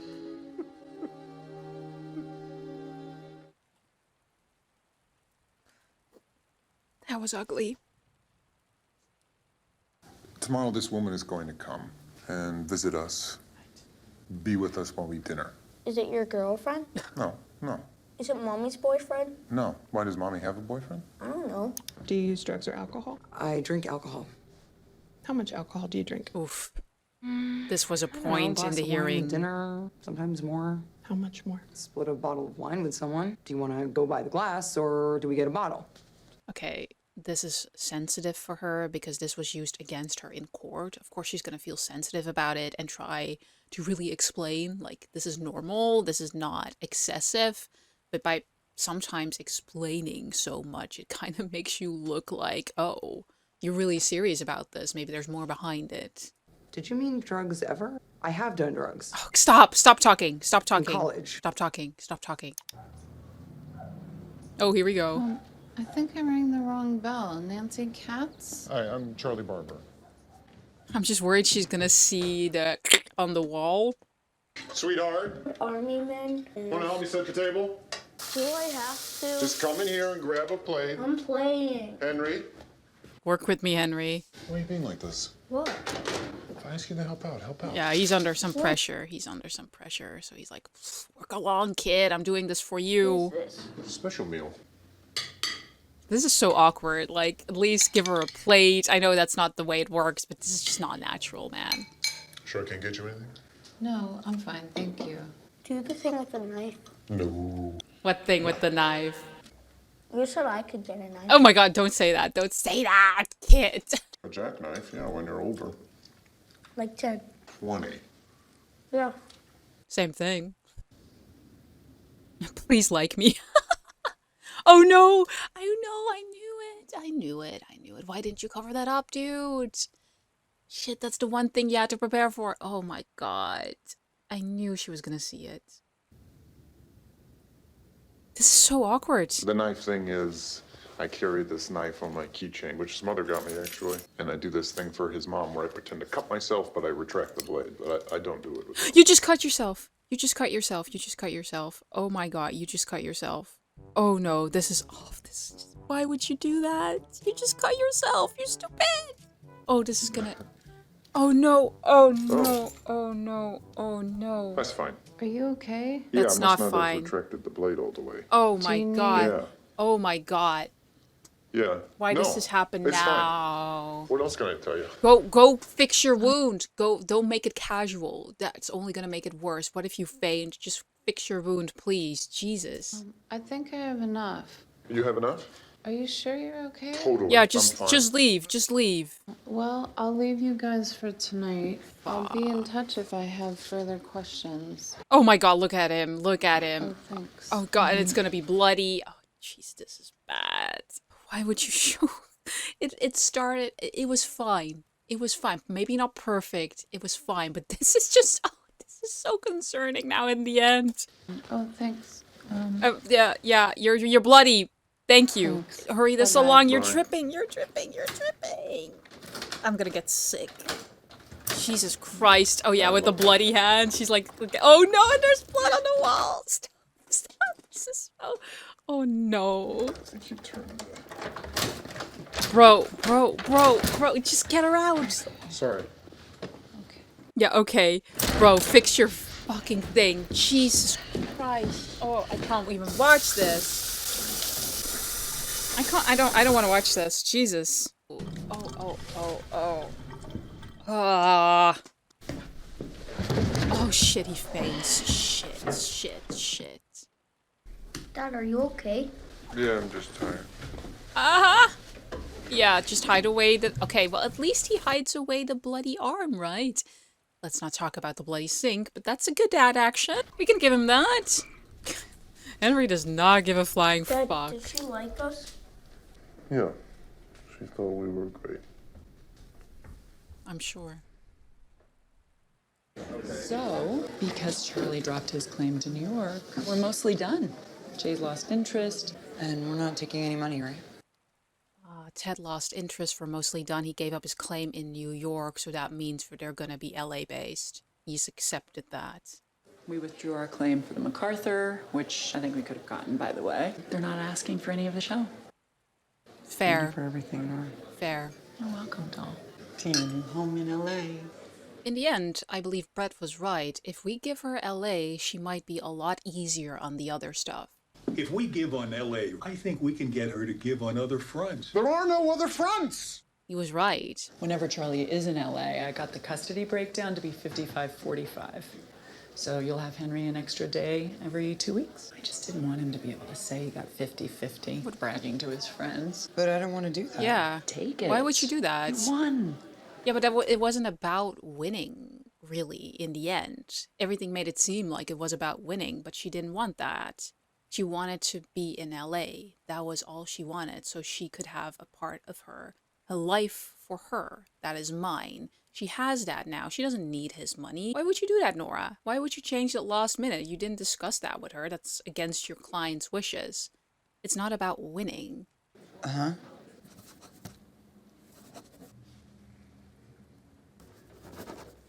Signed.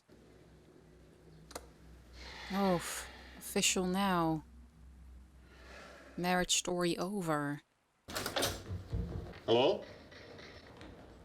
Ooh, very different in the way he enters the home now than he did in the beginning, where you just felt so at ease and at home. Now it's clearly separate from him. Hello? Hi. Who the Sorry, fuck? the door was open.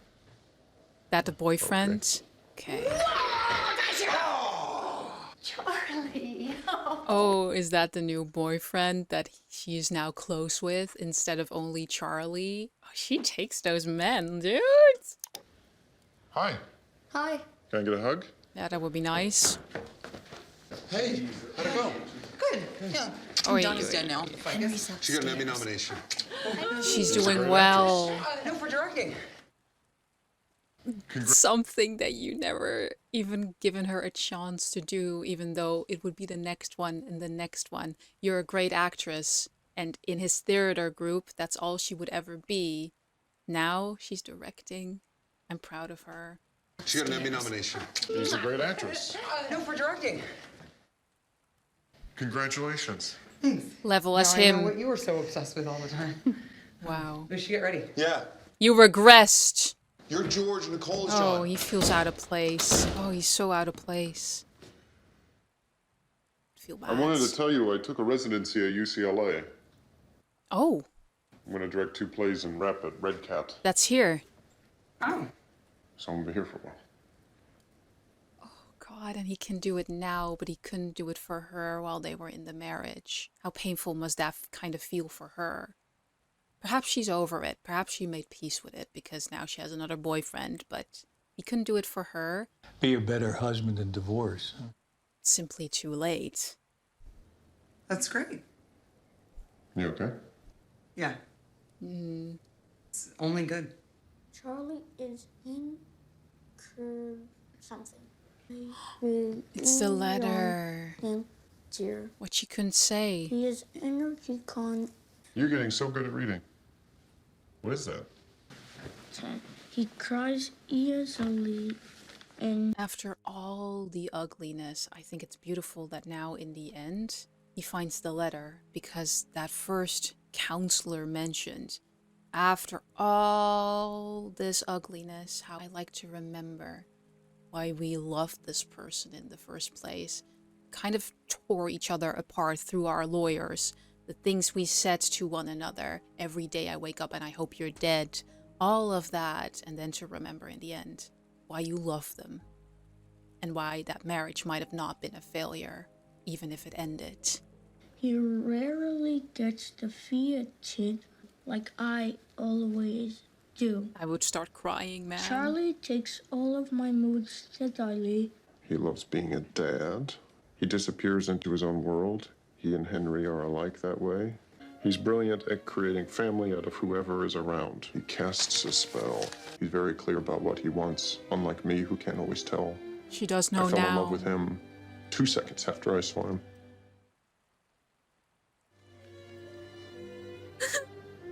How would you not just, oh, that's gonna hurt after everything we've seen.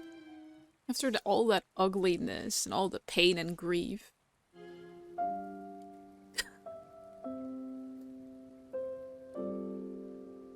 And I'll never stop loving him, even though it doesn't make sense anymore.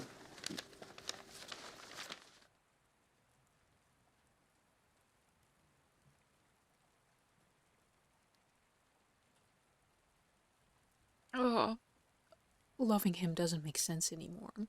Because it doesn't work in their relationship. Love isn't enough to carry them through misalignment of identity, sacrifice, and unspoken needs. It's simply not enough. But we can still love each other, even if it doesn't make sense anymore to be together.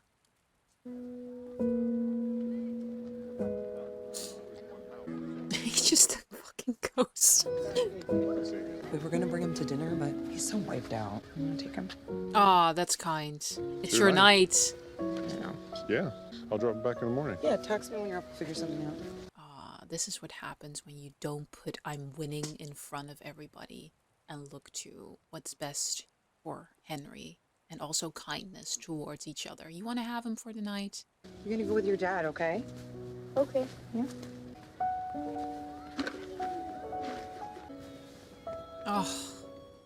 Oh, that shot. Almost looks like they're a family again. Your shoelaces. Careful. That's so intimate and sweet and caring. Thanks. Oh.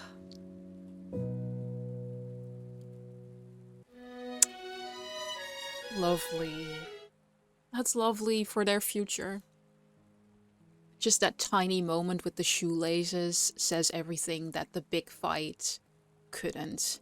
After all of the fighting, after all of the lawyers, after all of the shouting, after "I wish you were dead," this is what's left. Care. Just without the relationship. She's kind of tying the shoelaces as if it is kind of instinctive almost for her. The way it was when she cut his hair, the way it was when she says honey in an argument. It's instinctive, it's intimate. There's no agenda, she just sees it. She sees something small, she just takes care of it. The way you would for somebody you know. And that kind of tells us that love didn't really disappear.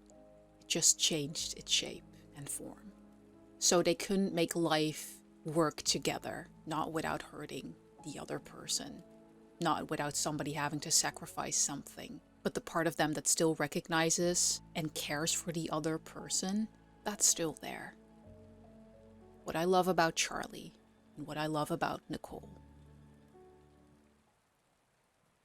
So perhaps we weren't fine, and perhaps love couldn't save it. But after everything we've seen, would you still call it failure?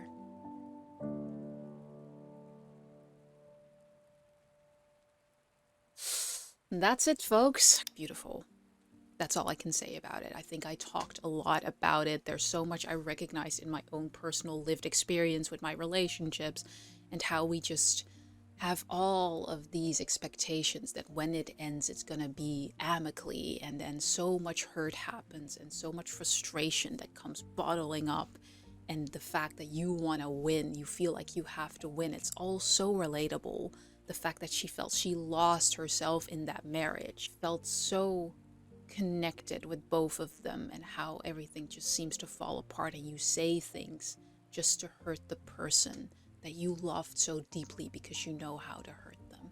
And in the end, I can personally look back and think, well, it didn't work out. Love wasn't enough to carry the relationship through all of the issues that we already had in the beginning, but we're just overlooking because love softened the whole deal. But in the end, I can look back and think, that wasn't a waste. It taught me so much, and perhaps I couldn't be that person that I wanted to be, and I lost myself, but at the same time, that affection and love was still there, and I wish them well, just without me. That's also okay. Anyway, I'm going to leave it here. I really hope you enjoyed this unpacking, the breaking down of how all of this turned really ugly really fast. And in the end, is that really a bad thing if we still land here? Anyway, if you enjoyed, let me know by leaving a like. And if you're still here and you're still watching, you are part of my core audience and I love you for it. Thank you so much for your support. Put a ninja down in the comments so I know you're still watching. If you want early access and bonus content, it is right here on my Patreon. If you want to support me, thank you so much. And subscribe so you don't miss the next one, which is probably going to be Eternal Sunshine of a Spotless Mind. And I will see you in the next one.